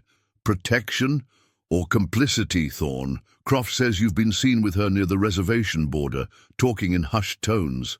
"Croft is a liar," Elias's voice boomed, laced with a fury he struggled to contain. "He's twisting everything to suit his own ends." "We're not here to debate Croft's character, Thorne," Sheriff Brody interjected, his voice firm. "We're here to restore order. The town demands it, and we have the authority to do so." He nodded to his deputies. "All right, man, let's go speak with the girl." As the deputies began to advance, Elias felt a surge of desperation. He glanced back at the cabin, his heart aching for Sarah, who would undoubtedly be cowering within, her small world about to be shattered by the storm he had inadvertently brought upon her. He had saved her from the river, but he was beginning to realize that saving her from the encroaching tide of human prejudice, from the grasping hands of men like Croft, might be a far more desperate and perhaps impossible battle. The storm had broken, and Elias Thorne found himself standing alone, a lone bulwark against a rising tide of accusation and fear, with the fate of an innocent girl hanging precariously in the balance. The air crackled with a tension so thick it was almost visible, a shimmering heat haze distorting the already stark landscape. Sheriff Brody's deputies, their faces set in grim determination, advanced slowly towards Elias's cabin. Elias stood his ground, a solitary figure at the threshold, his weathered hand resting on the worn butt of his rifle. He was a man of the wilderness, accustomed to solitude and the quiet rhythm of nature. But the encroaching force of organized hostility was a different kind of predator altogether. "Sheriff, this is wrong," Elias stated, his voice low but steady, a bulwark against the rising tide of authority. "You know Croft's been stirring up trouble. This is his doing." Sheriff Brody, his face a mask of official sternness, shook his head. "Thorne, the town council has spoken. Jedediah Croft has presented his case. Missing livestock, suspicious tracks, and now an Apache girl, alone and unaccounted for, in your care. It's a risk the community is no longer willing to take." His gaze flickered towards the cabin, then back to Elias. "We're not here to harm anyone. We just need to bring the girl in, for her own safety, and to answer some questions." "Her own safety?" Elias scoffed, a bitter sound. "You think she'll be safer in that settlement, with Croft breathing down your necks? She's terrified, Sheriff. You brought a mob, not justice." One of the deputies, a younger man with a hard glint in his eyes, stepped forward. "We're not a mob, Thorne. We're the law, and the law says that girl needs to come with us. Now step aside." Elias's jaw tightened. He knew he couldn't outfight them all, not without escalating the situation to a point of no return. But he also knew he couldn't surrender Sarah to them, not when he saw the predatory gleam in Croft's implied influence, the fear that would undoubtedly be preyed upon. He glanced back at the cabin, a silent plea to Sarah to stay hidden, to remain unseen. Suddenly, from within the cabin, a small, tentative sound, a soft whimper. Elias's heart ached.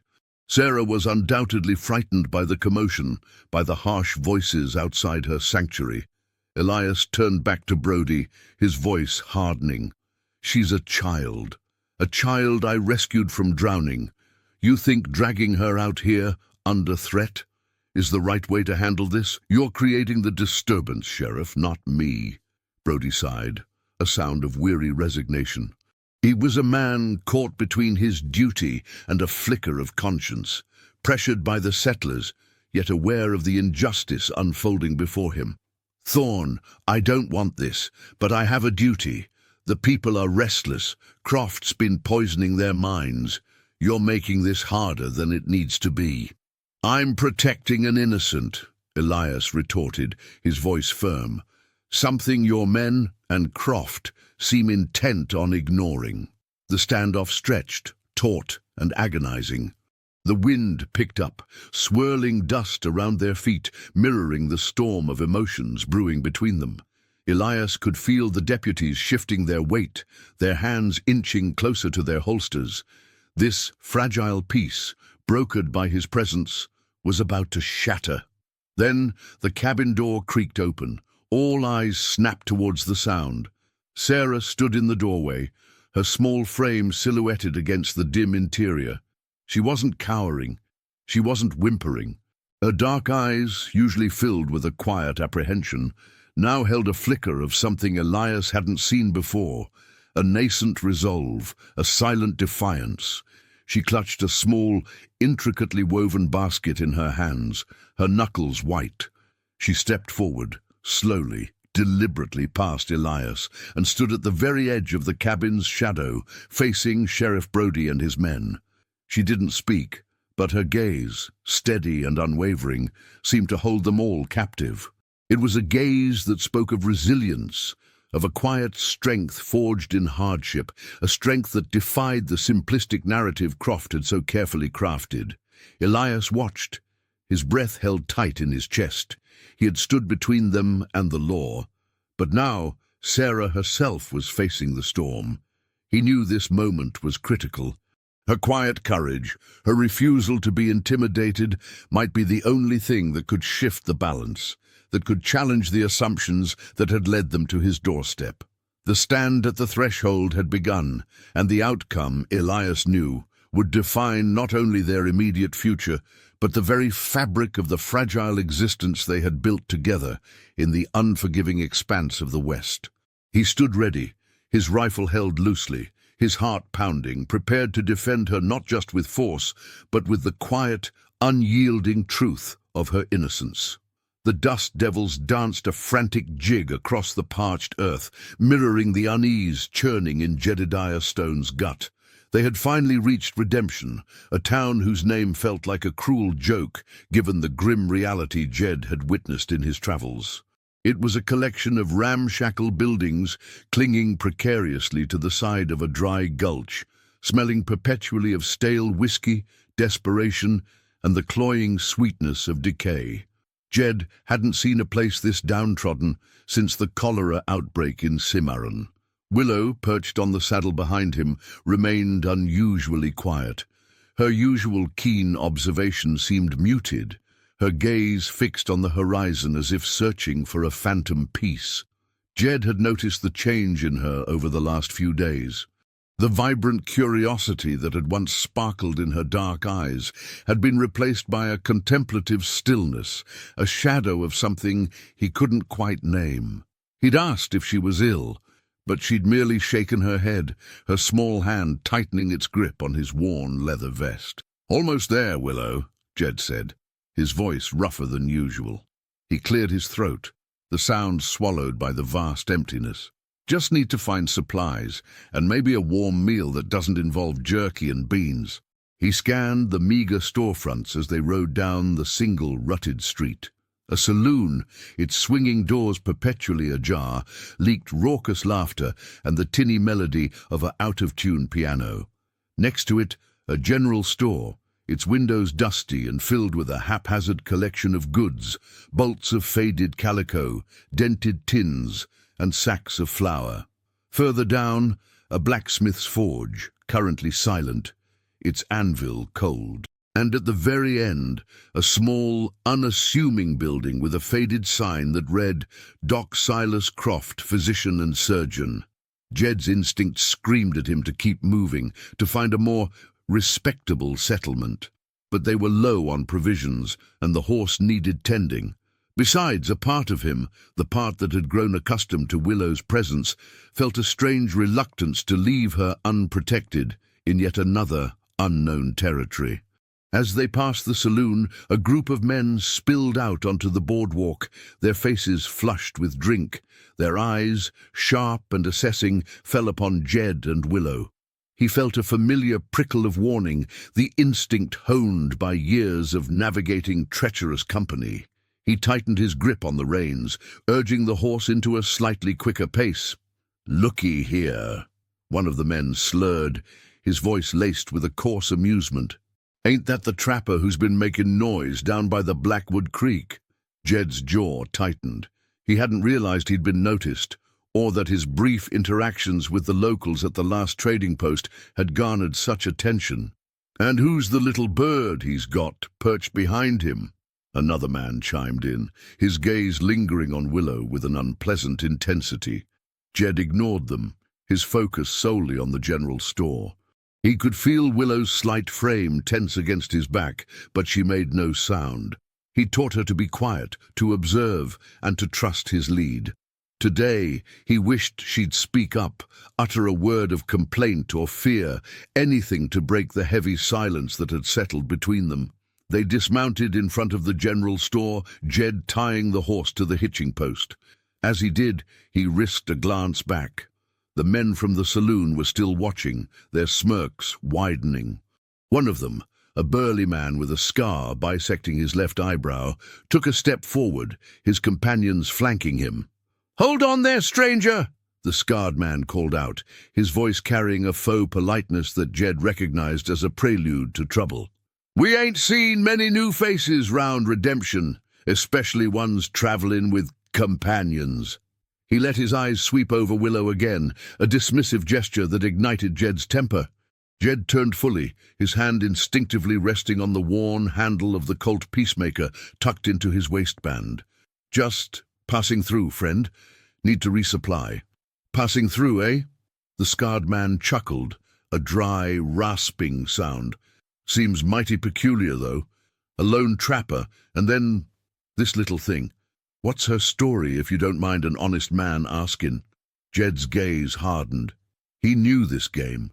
They were trying to provoke him, to find a reason to pick a fight, perhaps even to take what they perceived as theirs. Her story ain't your concern. Mine neither, for that matter. Now, if you'll excuse me. He turned to enter the store, but the scarred man moved with surprising speed, blocking his path. His companions shifted, forming a loose semicircle. The air grew thick with unspoken threat. "Now, that ain't neighborly," the scarred man said, his smile vanishing. "We like to know who's passing through our town, especially when they look like they might be causing a ruckus or looking to stir up trouble." His eyes narrowed, fixing on Jed's hand, still resting near his gun. "Don't reckon you're looking to cause trouble, are you?" Jed met his gaze, his own eyes as hard as flint. "No trouble. Just want to buy some beans and bacon. And then I'm leaving." "We'll see about that," the scarred man sneered, his hand inching towards his own sidearm.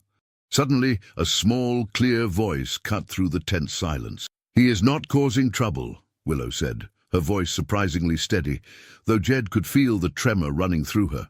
She had slipped from the horse and stood a few feet away, her small frame a stark contrast to the hulking men. Her dark eyes, usually so soft, held a fire Jed hadn't seen before. The men turned, surprised by the child's intervention. They looked at her, then at Jed, then back at her, a flicker of confusion in their drunken eyes. "Well now," the scarred man drawled, his gaze returning to Willow with renewed interest. "And what would a little squaw know about trouble?"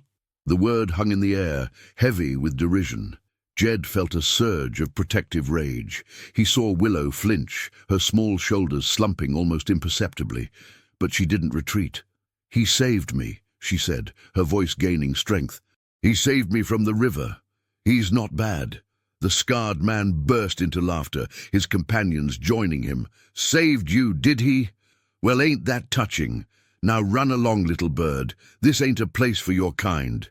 Jed took a step forward, placing himself between Willow and the men. "She's with me, and you'll speak to her with respect, or you'll answer to me." The scarred man's laughter died. His eyes glinted with malice. "You're a bold one, trapper. Maybe too bold." He looked at his companions. "Think we should teach this fella some manners?" Jed didn't wait for their answer. He reached for his Colt. The dry click of the hammer being cocked echoed in the sudden silence. The dust devils continued their dance, indifferent to the storm brewing on Redemption's dusty street. The standoff in front of the general store was broken not by gunshots, but by a gruff, authoritative voice booming from the boardwalk's edge. "What in thunderation is going on here?" A stout man, his face etched with exhaustion and a perpetual frown, emerged from the building Jed had noted earlier. Doc Silas Croft. He wore a surprisingly clean, though somewhat faded white apron over his shirt and trousers, and carried a stern, no-nonsense demeanor that seemed to command respect, or at least a grudging pause. His spectacles were perched precariously on the end of his nose, and his eyes, though weary, were sharp and missed nothing. The scarred man, whose name Jed hadn't learned but now recognized as a local bully, visibly deflated. "Just having a friendly chat, Doc," he muttered, though the bravado had clearly leached from his voice. His companions shifted uncomfortably, their bravado evaporating under the doctor's steady gaze. Doc Croft's eyes swept over the scene. Jed, hand near his firearm, the Apache girl. Willow, standing bravely but with a tremor Jed could still feel, and the group of rough-looking men. His frown deepened. "Friendly chat that involves drawn irons and a child caught in the middle? I don't think so. You," he pointed a stubby finger at the scarred man, "move along, all of you. This is a place of business, not a brawling pit." The men grumbled but began to disperse, casting sullen glances back at Jed. The scarred man, however, lingered for a moment, his eyes meeting Jed's with a promise of future animosity. "This ain't over, trapper," he spat before finally slinking away with his cronies. Jed slowly lowered his hand, the tension in his shoulders easing slightly. He offered the doctor a curt nod of thanks. "Appreciate the intervention, Doc." Doc Croft adjusted his spectacles. "Just tired of the riffraff causing trouble on my doorstep. Now, what's your business here?" His gaze shifted to Willow, lingering on her with an assessing clinical eye. "And who is this young lady?" Jed hesitated for a beat. Explaining Willow's presence, especially to someone who clearly saw her as just another native, felt like navigating a minefield. "She's with me. I found her. She was in trouble." The doctor's eyebrows shot up. "In trouble? River trouble by the looks of her skin." He gestured vaguely towards her damp hair and the faded dirt streaks on her clothes. "Something like that," Jed confirmed, keeping his answers brief. He needed supplies, and quickly. He also had a growing unease about this town. "Well," the doctor sighed, pushing his spectacles further up his nose, "need a doctor's attention. She looks a bit under the weather." His tone was neutral, but Jed sensed a subtle skepticism, the ingrained prejudice of the era. Jed looked at Willow. She was still standing tall, but her eyes were now fixed on the ground, her small hands clasped tightly in front of her. He didn't want her subjected to any more suspicious glances or condescending questions. "No, she's fine, just needs rest. We're looking for supplies, and maybe a place to stable the horse for a bit." "General store is that way," the doctor said, nodding towards the building Jed had been heading for. "Old man Hemlock runs it. He's more interested in coin than conversation, so you should be all right. As for the horse, there's a small corral behind the blacksmith's. Might be able to pay for its keep." Jed nodded. "Thank you, Doctor." "Don't thank me yet," Doc Croft grumbled, his gaze returning to Willow. "She looks a mite too thin for a recent rescue. And those eyes, they've seen too much. You sure you're the right person to be looking after her, Trapper? These parts ain't kind to strays, especially not them." He gestured vaguely with his chin towards Willow. Jed's jaw clenched. He understood the implication. He was a loner, a man who lived on the fringes. What could he possibly offer a child? But he remembered the terror in her eyes when he'd first pulled her from the water, the way she'd clung to him, a fragile lifeline. He also remembered the spark of defiance she'd shown moments ago. "I'm doing my best, Doctor," Jed said, his voice low and steady. "And that's more than anyone else did." He didn't elaborate, didn't try to justify himself. He knew he couldn't convince everyone, and he no longer felt the need to. The doctor merely grunted, a sound that could have meant anything from agreement to dismissal. He turned and disappeared back into his clinic, leaving Jed and Willow alone once more on the dusty street. "Come on, Willow," Jed said, his voice softer now. "Let's get those supplies." She looked up, her dark eyes meeting his for a fleeting moment, and Jed saw a flicker of something that made his heart ache, a silent plea, a fragile trust that he was determined not to break. They entered the general store, the dim interior smelling of dried herbs and lamp oil. A grizzled man with a stained apron, presumably Old Man Hemlock, peered at them over the counter. His gaze, however, was less interested in their faces and more focused on the coins Jed would likely spend. As Jed began to gather what they needed, flour, salt, dried meat, a small tin of coffee, he couldn't shake the doctor's words. "These parts ain't kind to strays." He glanced at Willow, who was quietly examining a display of brightly colored ribbons, her small fingers tracing the patterns. She looked so out of place, so vulnerable in this harsh, unforgiving town. He paid Hemlock, his hand still covering the colt, as he counted out the coins. The transaction was brief, devoid of pleasantries. As they stepped back out into the blinding sunlight, Jed felt a new kind of weight settle upon him. It wasn't just the physical weight of their dwindling supplies or the growing distance between them and the nearest semblance of civilization. It was the weight of responsibility, the unspoken promise he'd made to the Apache girl he'd pulled from the river. He had saved her from drowning, but now he realized he had to save her from redemption itself. The quiet intensity in her gaze as she looked at him, a silent question in her dark eyes, told him that this journey was far from over. The midday sun beat down relentlessly on Redemption, turning the dusty streets into a shimmering mirage. Jedediah Stone, his arms laden with freshly purchased provisions, squinted against the glare. Willow walked beside him, her hand now holding a small, brightly colored ribbon she'd chosen, a splash of unexpected joy in the drab surroundings. Her silence persisted, a quiet contemplation that Jed found both unnerving and strangely comforting. He missed her chatter, her questions, but he also appreciated the subtle strength she displayed, a resilience that belied her years. They reached the small enclosed corral behind the blacksmith's forge. The horse whinnied softly as Jed approached, its ears pricked forward. Jed unsaddled the animal, checking its legs and hooves with practiced efficiency. He poured fresh water into the trough, and the horse drank deeply, its ribs still prominent beneath its dusty coat. "He's a good animal, isn't he?" Willow's voice, soft and melodic, broke the quiet. Jed turned, surprised she'd spoken. "He is," Jed agreed, running a calloused hand over the horse's neck. "Been with me a long time, seen me through more than my fair share of trouble." Willow gently stroked the horse's muzzle.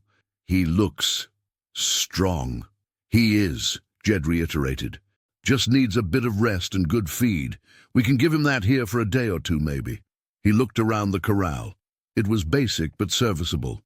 The blacksmith, a burly man named Silas, emerged from his forge, wiping sweat from his brow with a greasy rag. He eyed Jed and Willow with a grudging curiosity. "Trapper?" Silas grunted, his voice raspy. "Heard you had a run-in with Finnegan and his boys earlier." Jed nodded, not bothering to deny it. "Just passing through." Silas spat on the ground. "Finnegan ain't the welcoming committee. He runs this town in his own dirty way. Best not to cross him." "Noted," Jed said dryly. He didn't need a blacksmith to tell him that. "Need a place for the horse?" Silas asked, his gaze flicking to Willow. "Costs a dime a day, and keep your business to yourself, understand?" "Understood," Jed replied, handing Silas the coins. "Appreciate it." As Silas led the horse into a stall, Jed turned to Willow. "We should find somewhere to rest for the night, Willow. This town, it ain't exactly welcoming." Willow nodded, her eyes scanning the meager collection of buildings. The building with the doctor's sign looked less noisy. Jed agreed. Doc Croft's clinic, though small, seemed a sanctuary from the boisterous saloon and the general unease of the main street. He approached the building, and after a moment's hesitation knocked on the wooden door. It opened almost immediately, revealing Doc Croft, his brow furrowed in a mixture of surprise and resignation. "Back already? I thought you were just passing through." "Plans change, Doctor," Jed said. "We need a place to stay for the night. A roof over our heads, if you have anything available." Doc Croft sighed, running a hand over his thinning hair. "I ain't running a boarding house, Trapper. But I do have a small room out back. Used to be for patients who needed prolonged care. It's simple but clean, and it's away from the main drag." He eyed Willow again. "Still no doctor's orders needed?" "No, Doctor," Jed confirmed. "Thank you." The room was indeed Spartan. A narrow cot, a rickety table, and a wash basin, but it was dry, and it was quiet. Jed spread out their blankets on the cot, making enough room for both of them. Willow sat on the edge, her gaze drifting around the small space. "It is peaceful," she murmured, her fingers tracing the rough-hewn wood of the table. Jed watched her, a strange sense of protectiveness washing over him. He'd spent so many years alone, his only companions the wilderness and the silence. Willow's presence was a disruption, a constant reminder of his own humanity, something he'd long tried to suppress. As Jed began to unpack their meager supplies, Willow's gaze fell on a small, framed photograph on the wall. It was old, the edges blurred, but it depicted a stern-looking woman and a younger man, both dressed in clothing from decades past. "Who are they?" Willow asked, her voice barely a whisper. Jed followed her gaze. He hadn't paid much attention to the decor when he'd agreed to the room.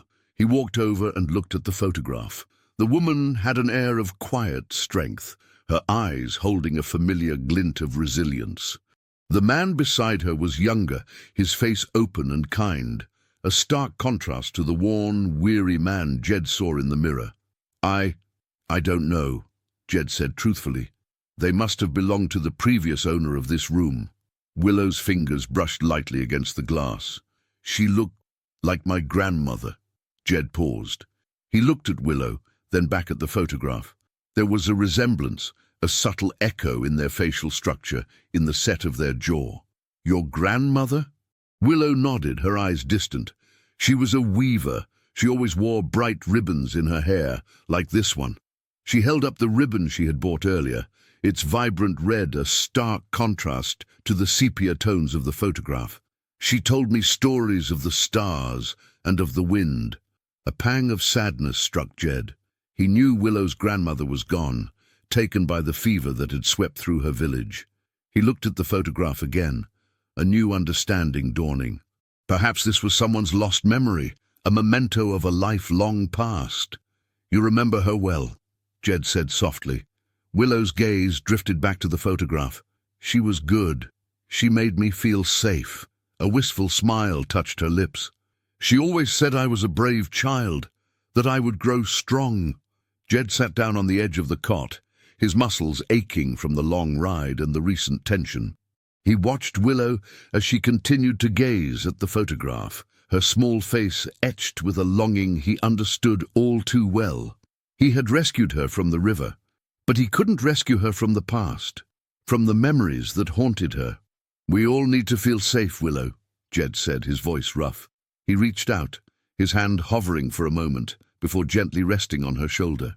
She didn't flinch. Instead, she leaned into his touch, a subtle gesture of trust that warmed him more than any campfire ever could. And you are brave, Jed added, meeting her dark, searching eyes. You were brave today, and you will be brave tomorrow. Willow looked at him, and for the first time since they'd arrived in redemption, a genuine smile touched her lips. It was a small, fragile thing, but it was enough to chase away some of the shadows in the room, some of the weariness in Jed's own heart. As the sun began to dip below the horizon, casting long shadows across the dusty town, Jed knew that their journey was far from over. But in this quiet, borrowed room, with the echoes of a forgotten past surrounding them, he felt a sliver of hope. He had saved the Apache girl from drowning, and now he would do his best to keep her safe, to help her find her own kind of strength, and perhaps, in doing so, find a little bit of his own lost humanity along the way. The night in redemption was a symphony of discomfort. The wind howled through the gaps in the clinic walls, carrying with it the distant, raucous sounds of the saloon. Jedediah Stone lay awake on the cot, his mind a whirl of Elias Finnegan's sneering face, Silas the blacksmith's gruff warnings, and the unsettling stillness of Willow beside him. He listened to her soft, even breathing, a comforting rhythm in the otherwise unsettling night. Yet beneath the surface calm, he sensed a tremor of unease, an awareness of the town's undercurrent of hostility. He'd seen towns like Redemption before, places where desperation had curdled into aggression, where outsiders were viewed with suspicion, and where law was a loose suggestion dictated by the strongest or the most ruthless. Finnegan and his cronies were clearly the latter. Jed had no desire for trouble, but he'd learned long ago that trouble often found him, especially when he was trying to protect someone vulnerable. He shifted on the cot, the thin mattress doing little to cushion him from the hard frame. Willow stirred beside him, her small body pressing closer for a moment before settling back into sleep. Jed gently placed a hand on her forehead, checking for fever, but she felt cool and calm. He wondered what dreams, if any, haunted her sleep. Did she dream of her village, her grandmother, or the terror of the river? The faint glow of dawn began to seep through the cracks in the walls, painting the small room in shades of grey. Jed knew they couldn't linger in Redemption any longer than necessary. The longer they stayed, the more attention they drew, and the more likely it was that Finnegan would decide to settle the score for Jed's perceived disrespect. He quietly began to gather their belongings, his movements slow and deliberate to avoid waking Willow. He packed the provisions, his hand brushing against the small pouch of dried herbs Doc Croft had given him, a gesture of grudging assistance after their initial encounter. He'd been skeptical, but he'd learned not to dismiss any form of aid on the frontier. As he was tying the last of their meager supplies into a bundle, Willow's eyes fluttered open. She looked at him, a soft murmur escaping her lips. "Jedediah," she whispered, her voice thick with sleep. "I'm here, Willow," he replied, his voice a low rumble. "Time to get moving." She sat up, rubbing her eyes. "Already?" "Already," Jed confirmed, offering her a rare, gentle smile. "This town ain't exactly a paradise. Best we be on our way." Willow nodded, a silent understanding passing between them. She quickly dressed in the clothes Jed had washed and mended, the simple calico dress a stark contrast to the harshness of their surroundings. She carefully tucked the red ribbon into her hair, a small act of defiance against the grim reality of their journey. They stepped out of the clinic into the cool morning air. The town was still mostly quiet, the remnants of the previous night's revelry lingering in the form of scattered debris and a faint scent of stale alcohol. The blacksmith's forge was already active, the rhythmic clang of hammer on metal echoing through the stillness. As Jed led Willow towards the corral to fetch their horse, a figure emerged from the shadows of a nearby alleyway. Elias Finnegan, his scarred face contorted into a sneer, stood blocking their path. He was not alone. Two of his companions, burly men with hard eyes, flanked him, their stances aggressive. "Well, well," Finnegan drawled, his voice dripping with malice. "Look who's decided to grace us with their departure. Thought you might have changed your mind, trapper." Jed's hand instinctively went to his Colt. He pushed Willow gently behind him, a silent signal for her to stay put. "We're leaving, Finnegan. We don't want any trouble."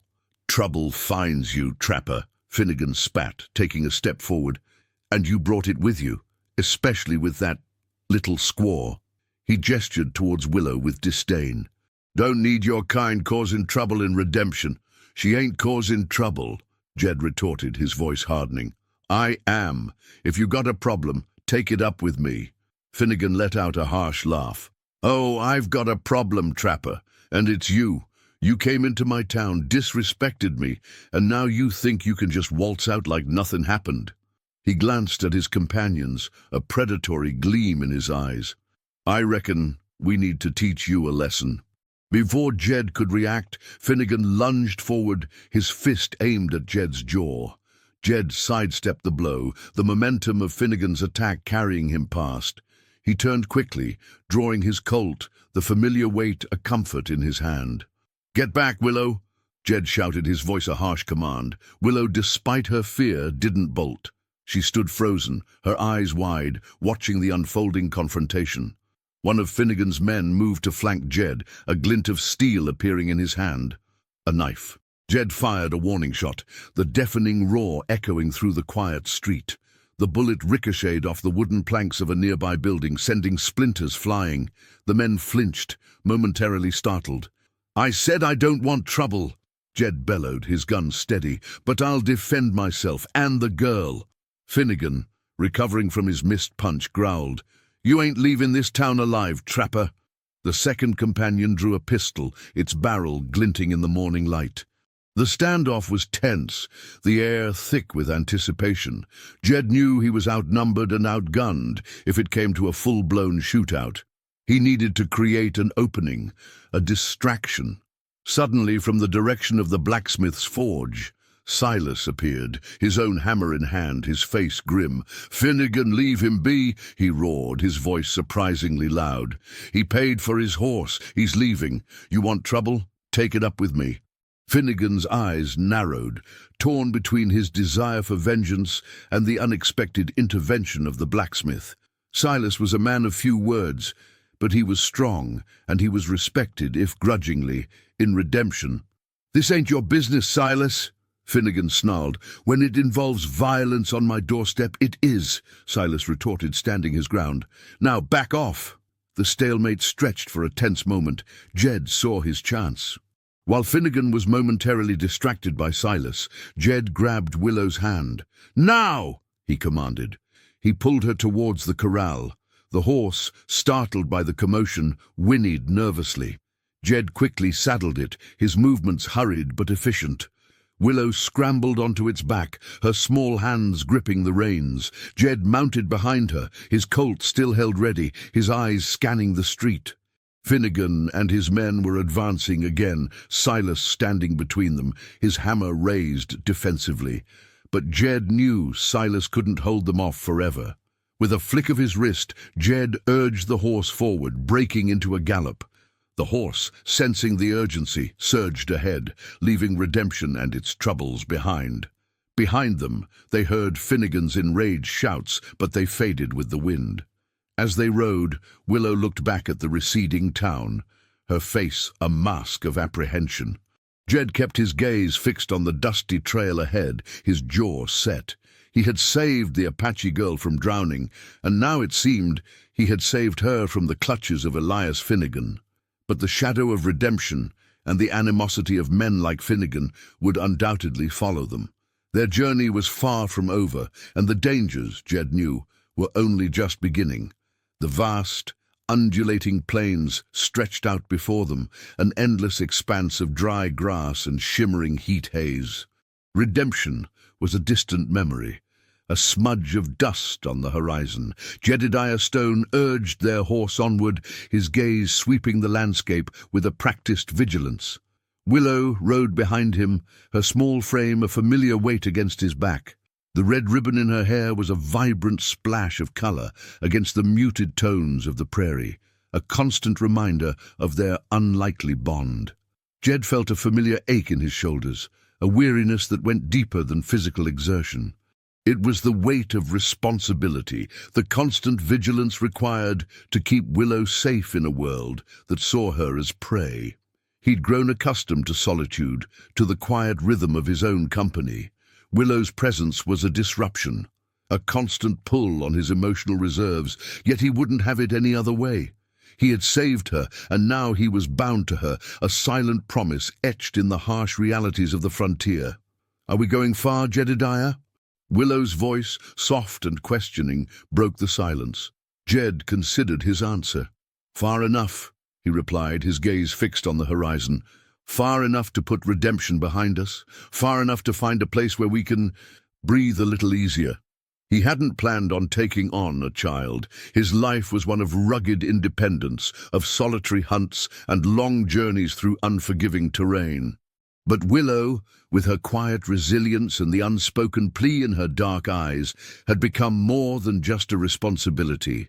She was a flicker of humanity in his hardened existence, a reminder of the world he had left behind. As the sun climbed higher, casting an unforgiving glare, Jed searched for any sign of water, any patch of shade that might offer respite. The dryness was oppressive, the air thick and heavy. He saw a cluster of cottonwood trees in the distance, a promising sign. "We'll stop there for a while," Jed announced, pointing towards the trees. "Get some water, maybe a bit of shade for the horse." Willow nodded, her small hand tightening its grip on his vest. She had grown accustomed to his decisive commands, his unwavering focus on survival. She trusted him, a trust that Jed felt keenly, a heavy burden he was determined not to betray. They reached the small oasis. The shade of the cottonwoods a welcome relief. Jed dismounted, helping Willow down.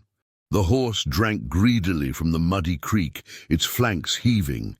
Jed took out their meager rations, dried meat, some hardtack biscuits, and shared them with Willow. "You miss your people, Willow?" Jed asked, his voice softer than usual. He had avoided the topic, sensing it was too painful, but he knew he couldn't keep avoiding it forever. Willow looked down at her hands, her fingers idly tracing the patterns in the dirt. "Sometimes," she whispered, "I miss my grandmother, her stories, the way she sang." A single tear traced a path down her cheek, quickly wiped away with the back of her hand.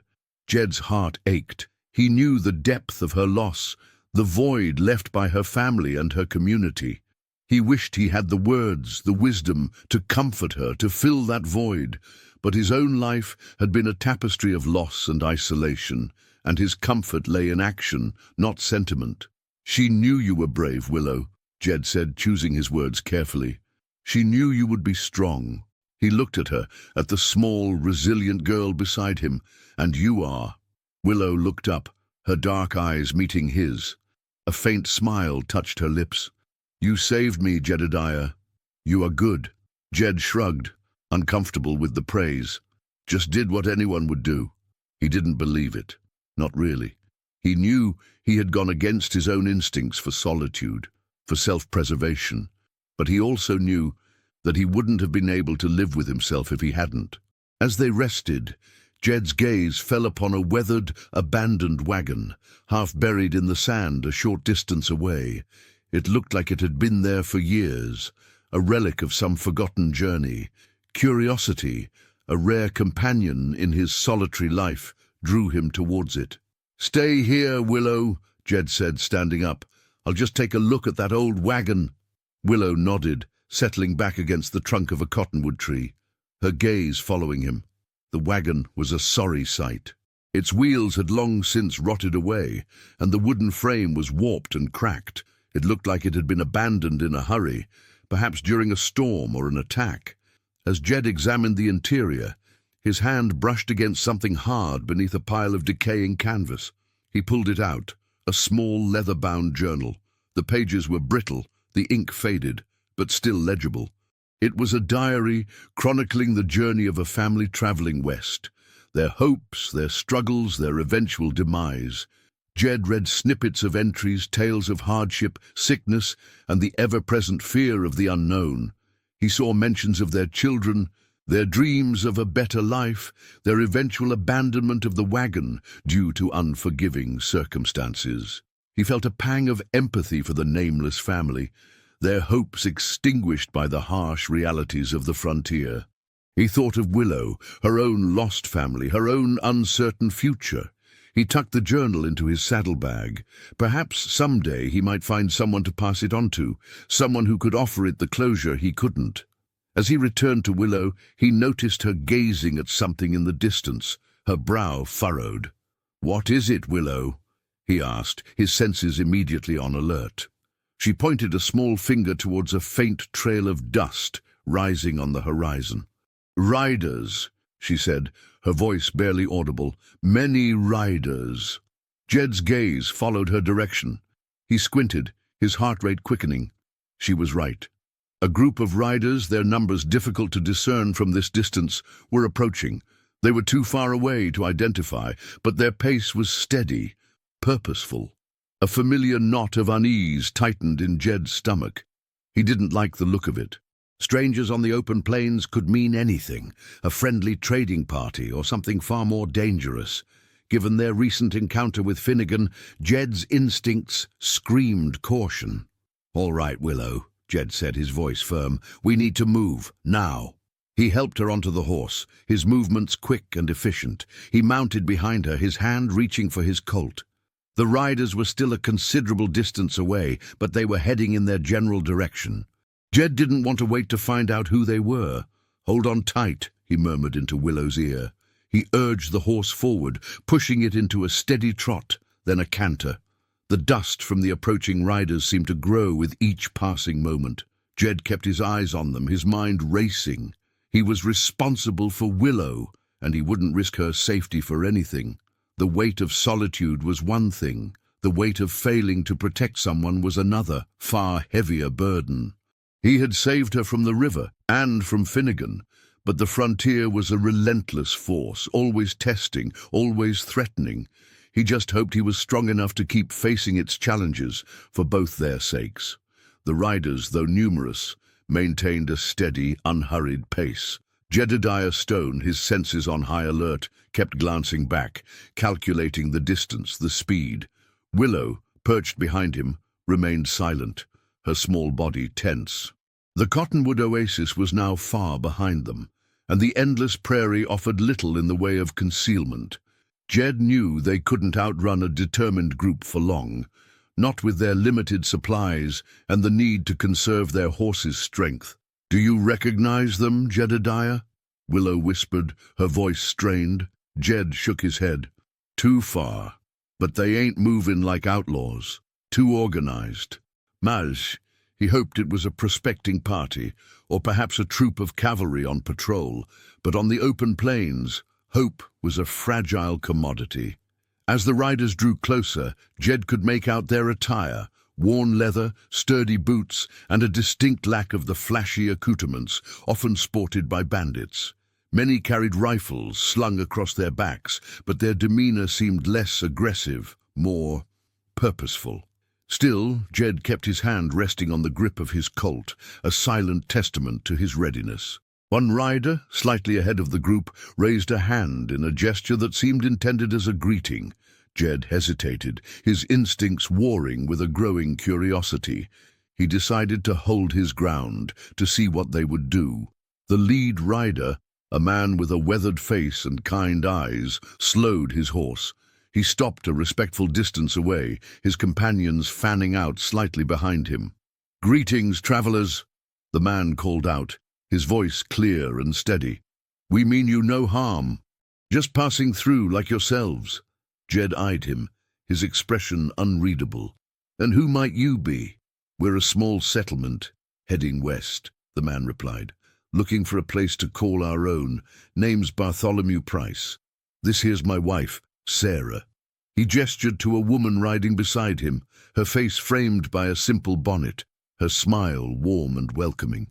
Jed's gaze flickered to Willow. He saw a hint of curiosity in her eyes, replacing some of the apprehension. "Jedediah Stone," he replied, his voice gruff but less guarded, "and this is Willow." Sarah Price's eyes fell on Willow, and her smile softened. "Hello, Willow. You're a brave one, riding so far. You must be tired." Willow, surprisingly, offered a shy nod. Bartholomew Price's gaze swept over Jed and Willow, taking in their travel-worn appearance. "You two look like you could use a rest and a proper meal. We're setting up camp for the night, just a few miles west of here, by the old standing stones. Plenty of water, and we've got enough stew for 10 more. You're welcome to join us." Jed hesitated. The offer was generous, almost too generous. In his experience, such kindness often came with a hidden price. But Sarah Price's genuine warmth and Bartholomew's steady gaze seemed to disarm his suspicion. And the thought of a hot meal and a night without the constant threat of attack was incredibly appealing. "We appreciate the offer," Jed said slowly, "but we don't want to be a burden." "Nonsense!" Sarah exclaimed, her eyes twinkling. "On the frontier, we look out for each other. Besides," she added, her gaze lingering on Willow, "a friendly face does wonders for weary travelers." Jed looked at Willow. Her small hand was resting on his vest, her body still tense, but her eyes held a flicker of hope. He made his decision. "Thank you, Mrs. Price. We'll join you." The settlement was more a collection of sturdy tents and wagons than a town, but it exuded an air of peaceful industry. Children played near a central campfire, their laughter a sweet melody against the vast silence of the plains. The smell of wood smoke and simmering stew filled the air, a welcome change from the stale odors of redemption. Jed helped unsaddle the horse, finding a spot in their makeshift corrals. Willow, surprisingly, seemed to relax as she walked among the settlers. The children, initially curious, approached her with tentative friendliness, drawn by her quiet demeanor. Jed watched them, a strange sense of contentment settling over him. He had spent so long in isolation, he had almost forgotten the simple comfort of community. Sarah Price bustled around, ensuring everyone had a share of the stew, a hearty concoction of beans, dried meat, and root vegetables. Jed ate with a gusto he hadn't felt in weeks, the warmth of the food spreading through him. Willow, seated beside him, ate with a quiet appreciation, her earlier tension visibly easing. As dusk settled, Bartholomew Price gathered everyone around the campfire.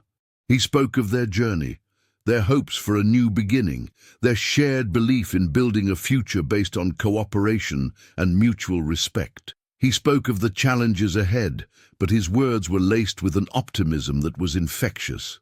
Jed listened, a rare smile playing on his lips. This was different. This was not the desperate, suspicious populace of redemption, but a community of individuals striving for something better. He saw genuine kindness in their eyes, a shared understanding of the hardships they faced. Later, as Jed and Willow prepared to settle down for the night in a quiet corner near the wagons, Bartholomew approached them. "Jedediah," he said, his voice low, "I heard a bit about your troubles in redemption. Finnegan's a thorn in the side of any decent folk. If you're heading west and you're looking for land, we're settling near the Serpent River. Plenty of space. We could use honest, hard-working folk like yourself." Jed was taken aback. I'm just a trapper, Mr. Price. I don't know much about farming." "A trapper knows the land," Bartholomew replied with a smile. "And you clearly have a good heart. Saving a child like that speaks volumes." He clapped Jed on the shoulder. "Think about it. We're here for a few more days, then we move on. You and Willow would be welcome." Jed watched Bartholomew walk away, a sense of quiet gratitude filling him.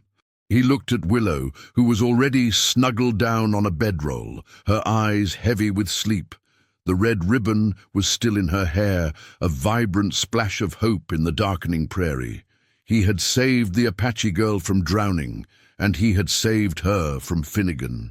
Now, perhaps, he had stumbled upon something more, a glimpse of a future, an unexpected sanctuary, a place where kindness and community still held value.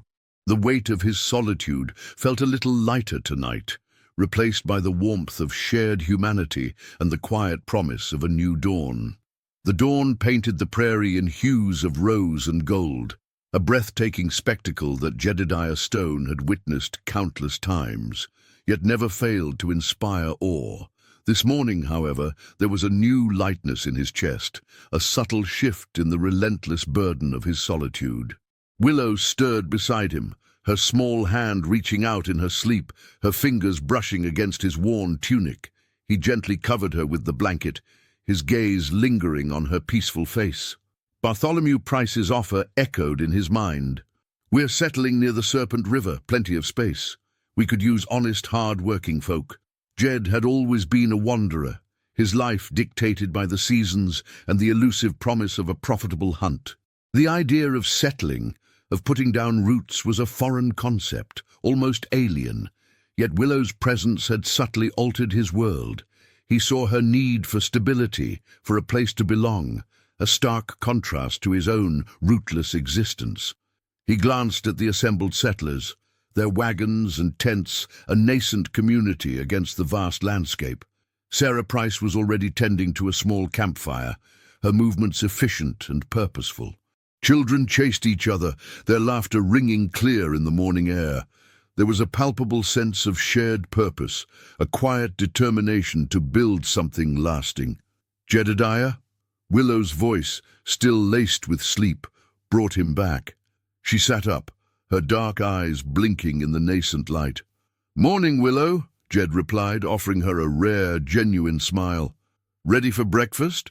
She nodded, her small hand reaching for the red ribbon in her hair, a gesture of habit now, of anchoring herself to a small piece of familiarity.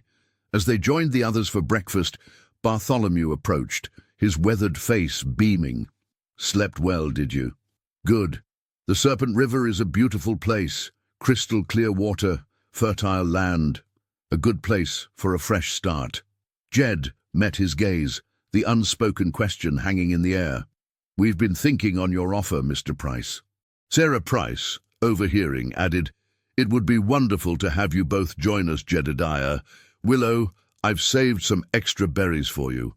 And I was thinking, perhaps we could find you a little plot of land, not too far from ours, where you could build a small cabin. You're a trapper, you understand the land. You'd make a fine neighbor." Jed felt a warmth spread through him, a sensation he hadn't experienced in years. He looked at Willow, her eyes wide with a mixture of hope and apprehension. He saw himself reflected in her gaze, a man adrift, searching for a shore. "I've never farmed before," Jed admitted, "or built a cabin on settled land." "We'll help you," Bartholomew stated firmly. "We all help each other. That's the way it is out here." Jed looked at Willow, her small hand unconsciously touching the red ribbon in her hair. He saw a flicker of longing in her eyes, a yearning for a home, for a place to belong. His own solitude, once a comfort, now felt like a cage. Perhaps it was time to break free. "All right, Mr. Price," Jed said, his voice steady. "We'll join you. We'll come to Serpent River." A cheer went up from some of the nearby settlers who had overheard. Sarah Price clapped her hands together, her smile radiant. "Wonderful! You won't regret it, Jedediah. Willow, you'll have so many new friends." Willow's face lit up, a genuine, unrestrained smile spreading across her features. It was a smile Jed had rarely seen, a smile that promised hope and a future. He felt a surge of protectiveness, a quiet determination to ensure that this hope was not dashed. They spent the rest of the morning packing their few belongings, consolidating their supplies. The journey to Serpent River was planned to begin the following day. Jed took the time to reinforce his saddlebags, ensuring everything was secure. He noticed the journal he'd found in the abandoned wagon and tucked it away more carefully, a forgotten story that might one day find its voice. As they prepared to leave, Jed looked back at the transient settlement, a temporary haven that had offered them unexpected refuge. He felt a pang of gratitude for Bartholomew and Sarah Price, for their simple, profound kindness. "Are you sure, Jedediah?" Willow asked softly, her hand finding his.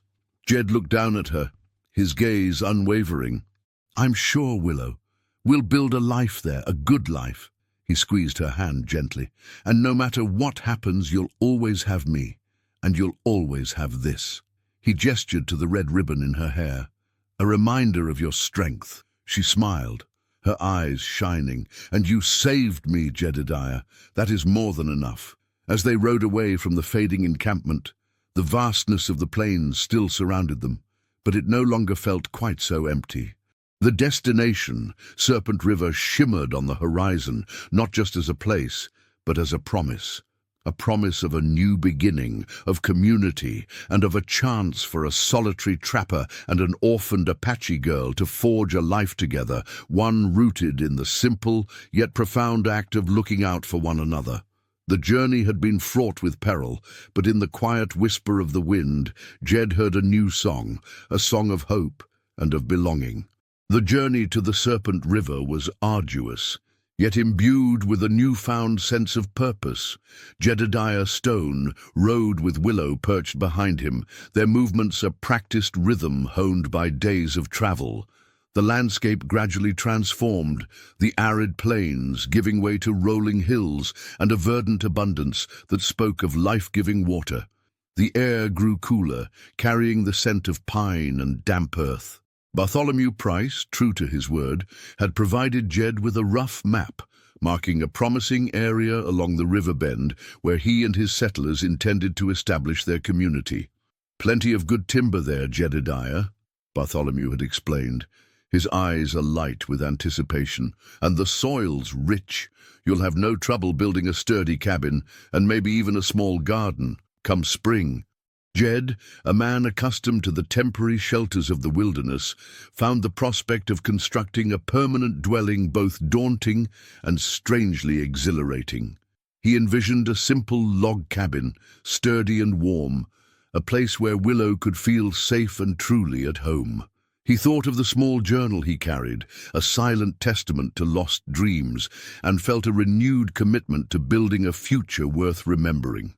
As they approached the Serpent River, its winding course shimmering through the landscape like a silver ribbon, Jed felt a surge of anticipation.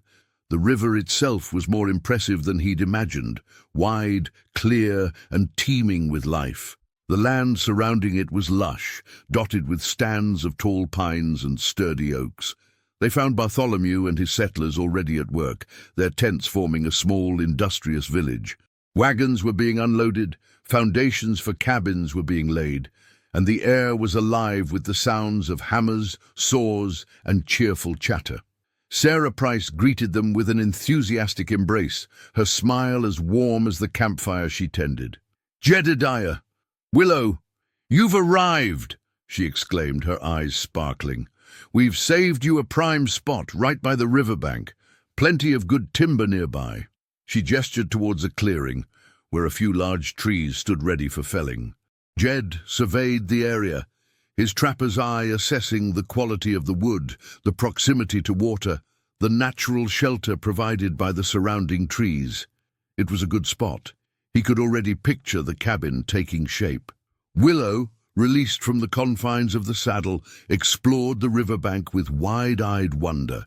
She dipped her fingers into the cool water, her face alight with a joy Jed hadn't seen in weeks. She chased butterflies through the tall grass, her laughter echoing through the trees. For the first time, Jed saw her truly relax, her shoulders losing their habitual tension, her spirit unfettered.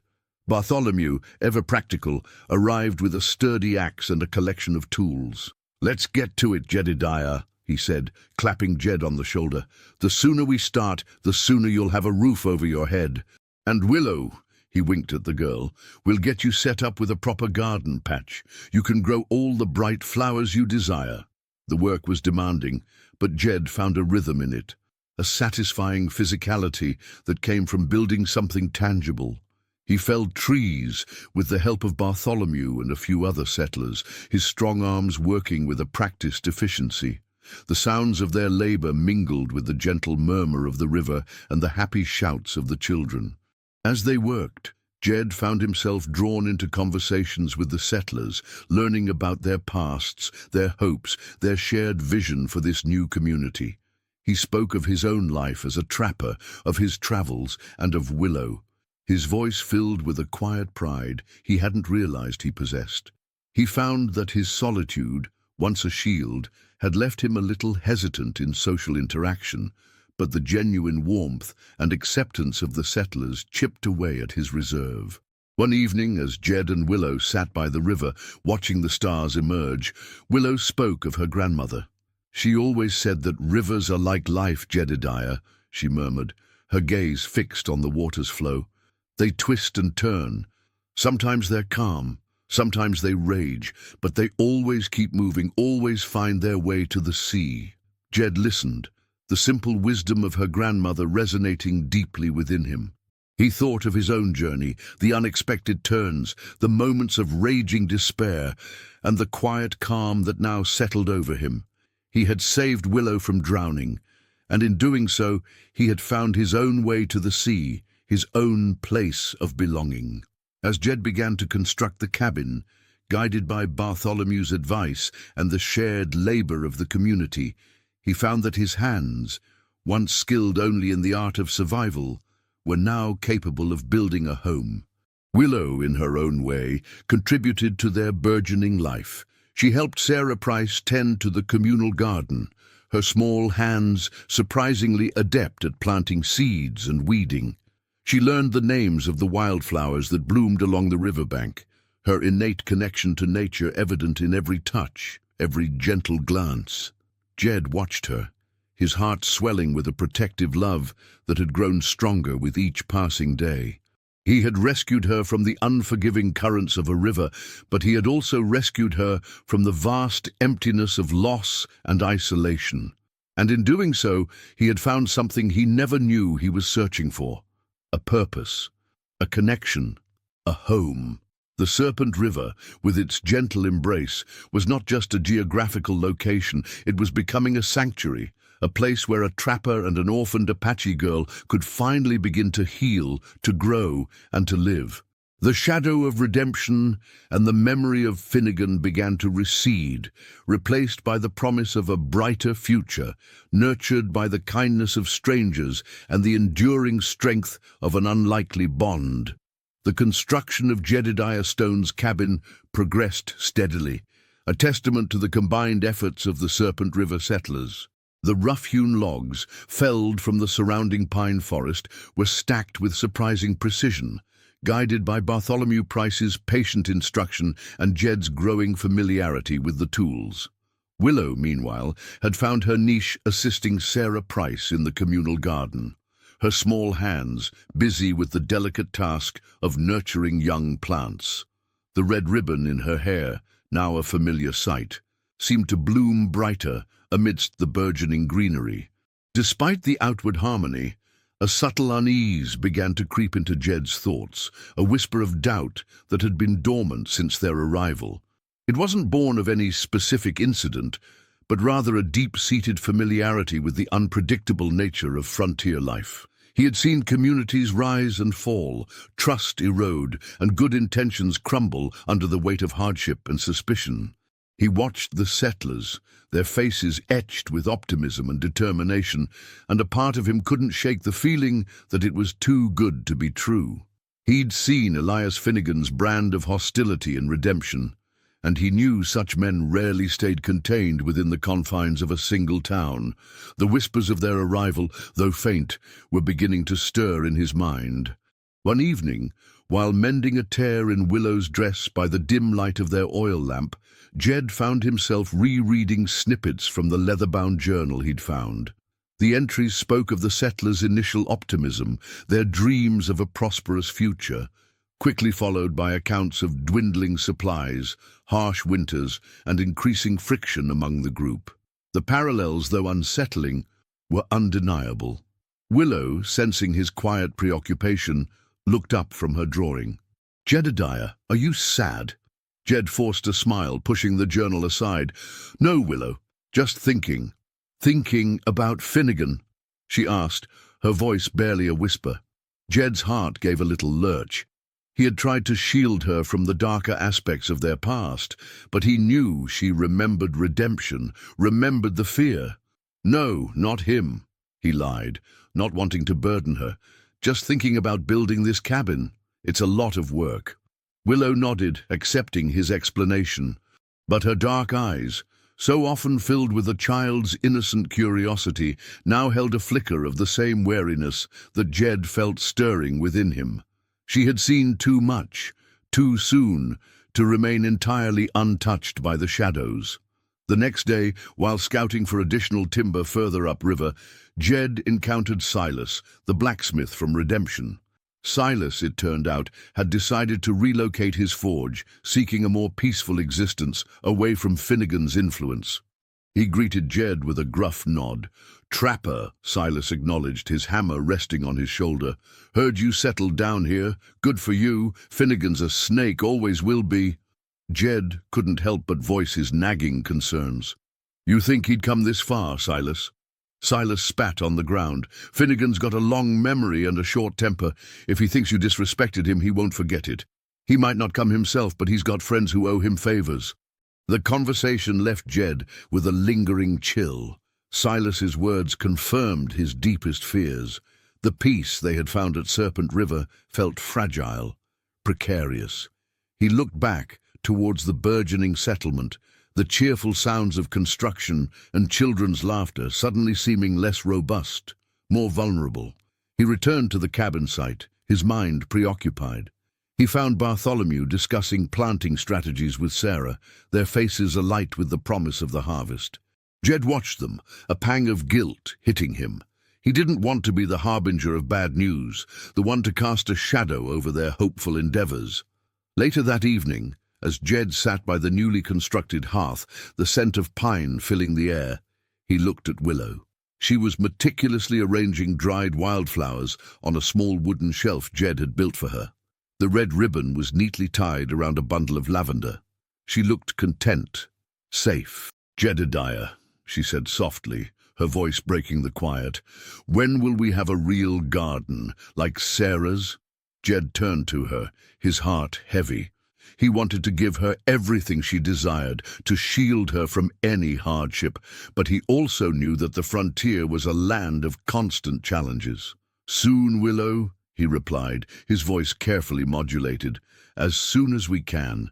But first, we need to make sure this place is truly safe." Willow looked at him, her brow furrowed.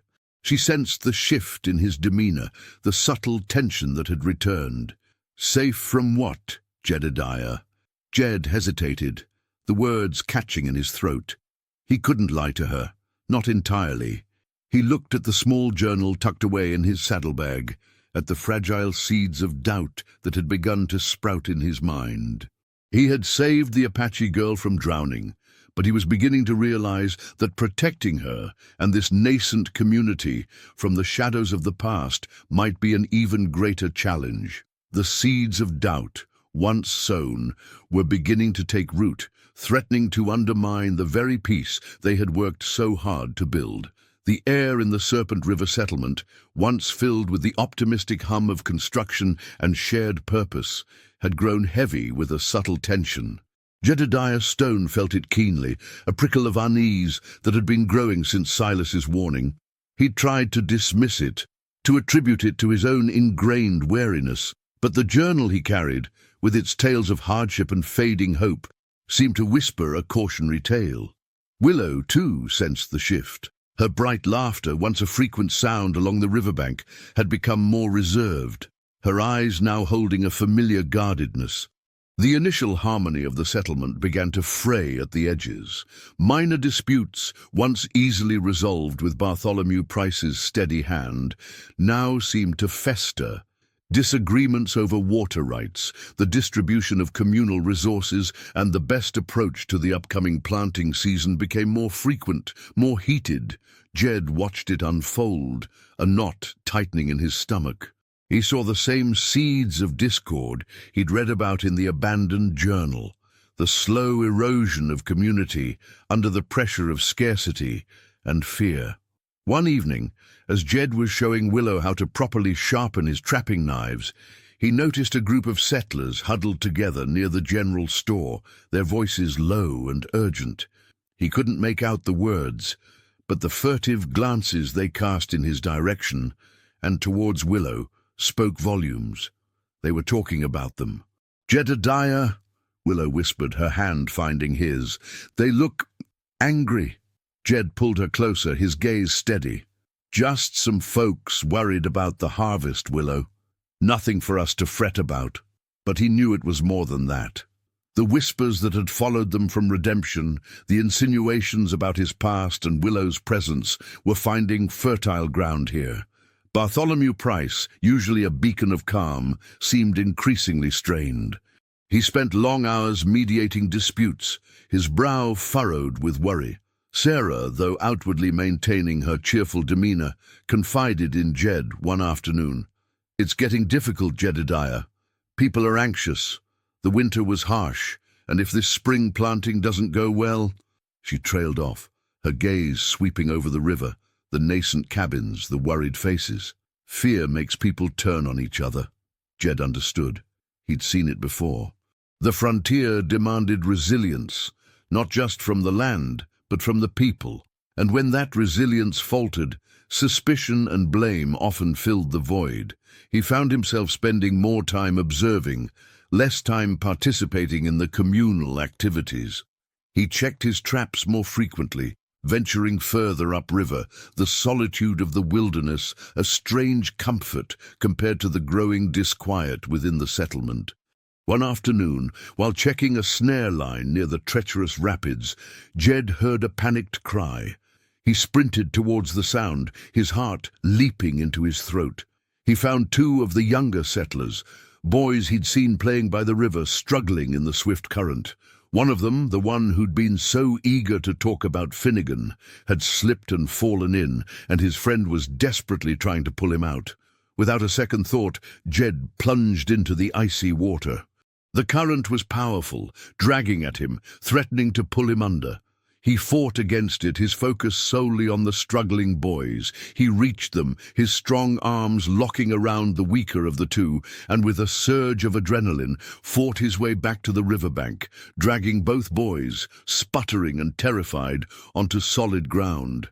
They lay there for a moment, gasping for breath, the near tragedy having momentarily stunned them into silence. Jed, shivering and exhausted, looked at the boys. The one he'd saved, a lanky teenager named Thomas, looked up at him, his eyes wide with a mixture of fear and dawning gratitude. You saved me, Jedediah," Thomas stammered, his voice raw. "Just like Just like you saved Willow." The words hung in the air. Jed knew in that moment that his act of bravery, while undeniably saving the boys, had also inadvertently reopened old wounds, reignited old suspicions. He had pulled Willow from the river, an act of compassion that had drawn them to this settlement. Now, by pulling Thomas from the river, he had, in a way, reaffirmed their shared history, a history that some in the settlement still viewed with mistrust. As Jed helped the boys back towards the settlement, he saw Sarah Price running towards them, her face a mask of relief and dawning realization. She embraced her son, then turned to Jed, her eyes filled with a complex mixture of gratitude and something else, something akin to apprehension. "You saved him, Jedediah," she said, her voice trembling. "Thank you. But the others, they'll see this. They'll remember redemption. They'll remember Finnegan." Jed nodded grimly. The thread of trust, which had seemed so strong, was beginning to unravel. His act of heroism, meant to solidify his place in the community, might in fact serve to isolate him further. The seeds of doubt, once sown by Finnegan, were finding fertile ground in the anxieties of the settlement. He had saved Willow, but now he had to save himself, and perhaps Willow too, from the unraveling fabric of their new community. The river, which had brought them here, now seemed to mirror the unpredictable currents of human nature, capable of both sustaining life and threatening to pull them under. The rescue of Thomas and his friend, an act that should have solidified Jedediah Stone's standing in the Serpent River settlement, had instead cast a long, dark shadow. Sarah Price's apprehension had proven prophetic. While many were grateful for Jed's swift action, an undercurrent of unease had surfaced, fanned by the very anxieties that had plagued them since their arrival. The harsh winter, the meager planting prospects, and the ever-present threat of the unknown had left the settlers on edge, their trust fragile.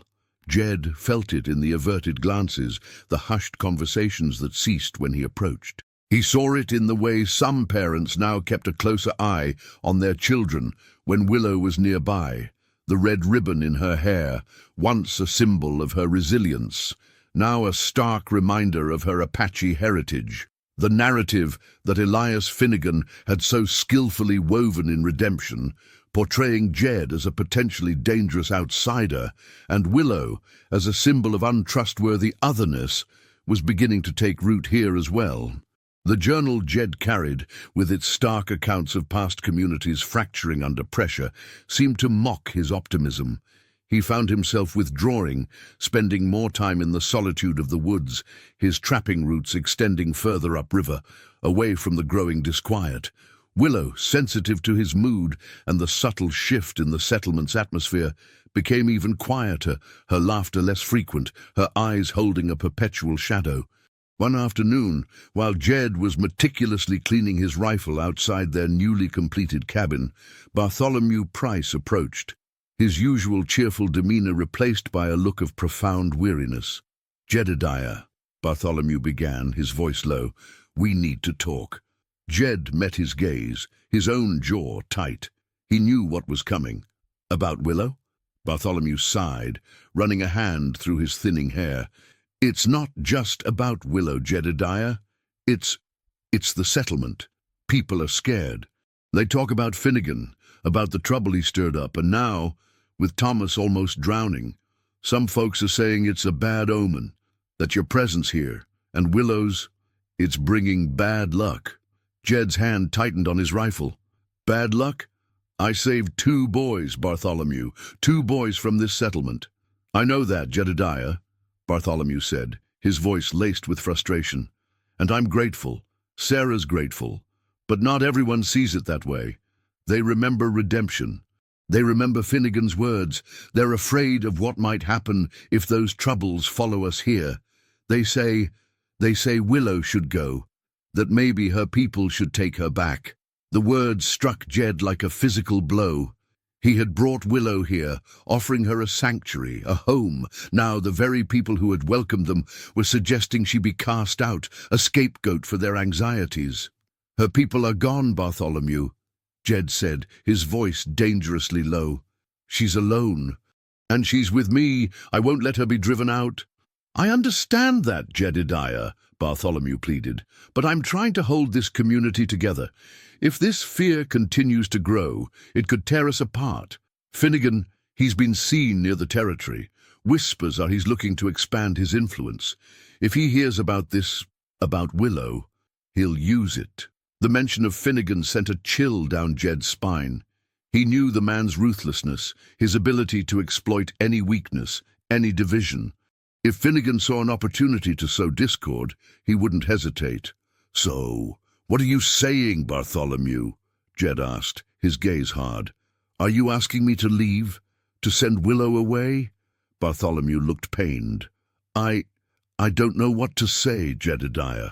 The council met last night. They're demanding that Willow be sent back to the reservation, or at least that she be placed under the care of someone more suitable, someone from her own people if any are nearby. They say it's for her own safety, and for ours. Jed felt a cold fury rise within him. He had saved Willow, protected her, offered her a home. Now he was being asked to abandon her, to send her back into a world that had already taken so much from her, all because of fear and the insidious influence of men like Finnegan. He looked at Willow, who had emerged from the cabin, drawn by the hushed intensity of their conversation. Her eyes, wide and questioning, met his. He couldn't lie to her. He couldn't pretend everything was all right. "We need to go, Willow," Jed said, his voice heavy with a resignation he refused to let fully consume him. "We need to leave Serpent River." Willow's face fell, her small hand instinctively reaching for the red ribbon in her hair. But the garden, Sarah's flowers. "We'll find another place, Willow," Jed said, his voice rough, promising a future he wasn't entirely sure he could deliver. "A place where we can be safe, where we don't have to hide." He looked back at Bartholomew, his gaze filled with a mixture of betrayal and understanding. "Thank you for the offer, Bartholomew, but it seems this river's currents are too treacherous for us." As Jed began to pack their meager belongings, his movements stiff with a controlled anger, he felt Willow's small hand slip into his. He squeezed it tightly, a silent vow passing between them. He had saved her from the river, and he had saved her from Finnegan's grasp, but now he had to save her from the very community that had offered them sanctuary. The serpent's embrace had proven to be a tightening coil, and Jedediah Stone, the solitary trapper, found himself once again on the run, with the weight of a broken promise and the relentless pursuit of fear at his heels. The Serpent River settlement faded into the distance, its nascent promise dissolving into the vast, indifferent landscape. Jedediah Stone rode with Willow behind him, the rhythmic creak of the saddle and the soft thud of hooves, the only sounds breaking the heavy silence. The air, once carrying the scent of pine and hope, now felt charged with a bitter resignation. Bartholomew Price's words, meant to protect his community, had instead shattered the fragile sanctuary they had found. "Where are we going, Jedediah?" Willow's voice, small and laced with an innocent sorrow, pierced the quiet. Her hand, resting on his vest, trembled slightly. Jed glanced back, his gaze meeting hers. Her dark eyes, usually so full of quiet strength, now held a flicker of the same fear he felt coiling in his own gut. He saw the crushed hope in her gaze, the dawning understanding that the promised safety had been an illusion. "West, Willow," Jed replied, his voice rough. "Always west. We'll find a place where we can be just us." He tried to inject a confidence he didn't feel into his words, a desperate attempt to reassure her, and himself. He thought of the journal, its pages filled with the stories of failed dreams, and felt a chill. He wouldn't let their story end like that. Their journey west was a stark contrast to their arrival. Gone was the camaraderie of the settlers, the shared meals, the optimistic chatter. Now it was just Jed, Willow, and the relentless expanse of the prairie. Jed's trapping became more urgent, his focus solely on providing for their immediate needs. He hunted with a grim determination, the quiet rhythm of the wilderness now a necessary means of survival, not a source of solace. Willow, though outwardly resilient, seemed to carry the weight of their displacement. She spoke less, her gaze often fixed on the horizon as if searching for something lost, something they had been forced to leave behind. The red ribbon in her hair, once a vibrant symbol of her spirit, now seemed like a beacon, a reminder of the identity that had led to their expulsion. Jed found himself constantly scanning their surroundings, his senses heightened, anticipating any sign of pursuit, any threat that might emerge from the endless sky or the barren earth. Days blurred into a monotonous cycle of riding, hunting, and meager meals. Jed rationed their supplies carefully, the memory of redemption's scarcity a sharp reminder of their vulnerability. He knew they couldn't outrun every threat, couldn't hide forever. The West, he was learning, was a land of shifting horizons, where safety was a fleeting illusion. One evening, as they made camp beside a dry creek bed, Jed took out the leather-bound journal. He read the final entries, the faded ink telling a story of dwindling hope, of infighting, and of the eventual abandonment of the settlement. The settlers, driven by fear and scarcity, had turned on each other, their dreams of community dissolving into suspicion and blame. Jed felt a grim sense of validation, but also a profound sadness. He had seen it happen before, and now he had witnessed it again. "What's that, Jedediah?" Willow asked, her voice soft, pulling him from the melancholic narrative. Jed closed the journal, his gaze meeting hers. "Just an old story, Willow, about people who tried to build a life out here. It didn't always work out the way they hoped." Willow nodded, her small hand reaching for his. "But we will, won't we, Jedediah? We will find a good place." Jed looked at her, at the unwavering faith in her eyes, and felt a renewed surge of determination. He owed her more than just survival. He owed her a chance at a life, a home, a future. "Yes, Willow," he said, his voice firm, a promise forged in the crucible of their shared experience. "We will." They continued their journey, pushing westward, their destination unknown, their path uncertain. Jed knew that Finnegan's influence might extend further than he imagined, that fear and prejudice were shadows that stretched across the entire territory. But he also knew that Willow's resilience, her quiet strength, was a force to be reckoned with. He had saved her from drowning, and in doing so, he had found his own purpose, his own reason to keep pushing forward. As they crested a high ridge, the sun began to set, painting the sky in hues of orange and purple. Below them, stretching out as far as the eye could see, was an untouched valley, cradled between rugged mountains. A small, clear river snaked through its center, its banks lined with verdant trees.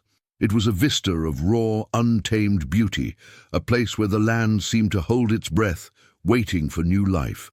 Jed stopped the horse, his gaze fixed on the valley. He didn't know what lay ahead, what challenges they would face. But for the first time in a long time, he felt a flicker of something akin to hope, not just for himself, but for Willow. "Look, Willow," Jed said, his voice filled with a quiet awe. "Look at that." Willow leaned forward, her eyes wide with wonder. She pointed towards the river, then to the fertile land. "It looks peaceful, Jedediah." Jed nodded, a slow smile spreading across his weathered face. "It does, Willow. It does." He didn't know if this was their final destination, their promised land. But as they began their descent into the valley, leaving behind the ghosts of redemption and the unraveling threads of Serpent River, Jedediah Stone felt a profound sense of peace. He had saved the Apache girl from drowning, and in doing so, he had found his own unwritten horizon, a future he would build with her one day at a time under the vast, unforgiving, yet ultimately hopeful expanse of the western sky. Their story was not over. It was merely beginning anew on the unwritten canvas of this untouched land.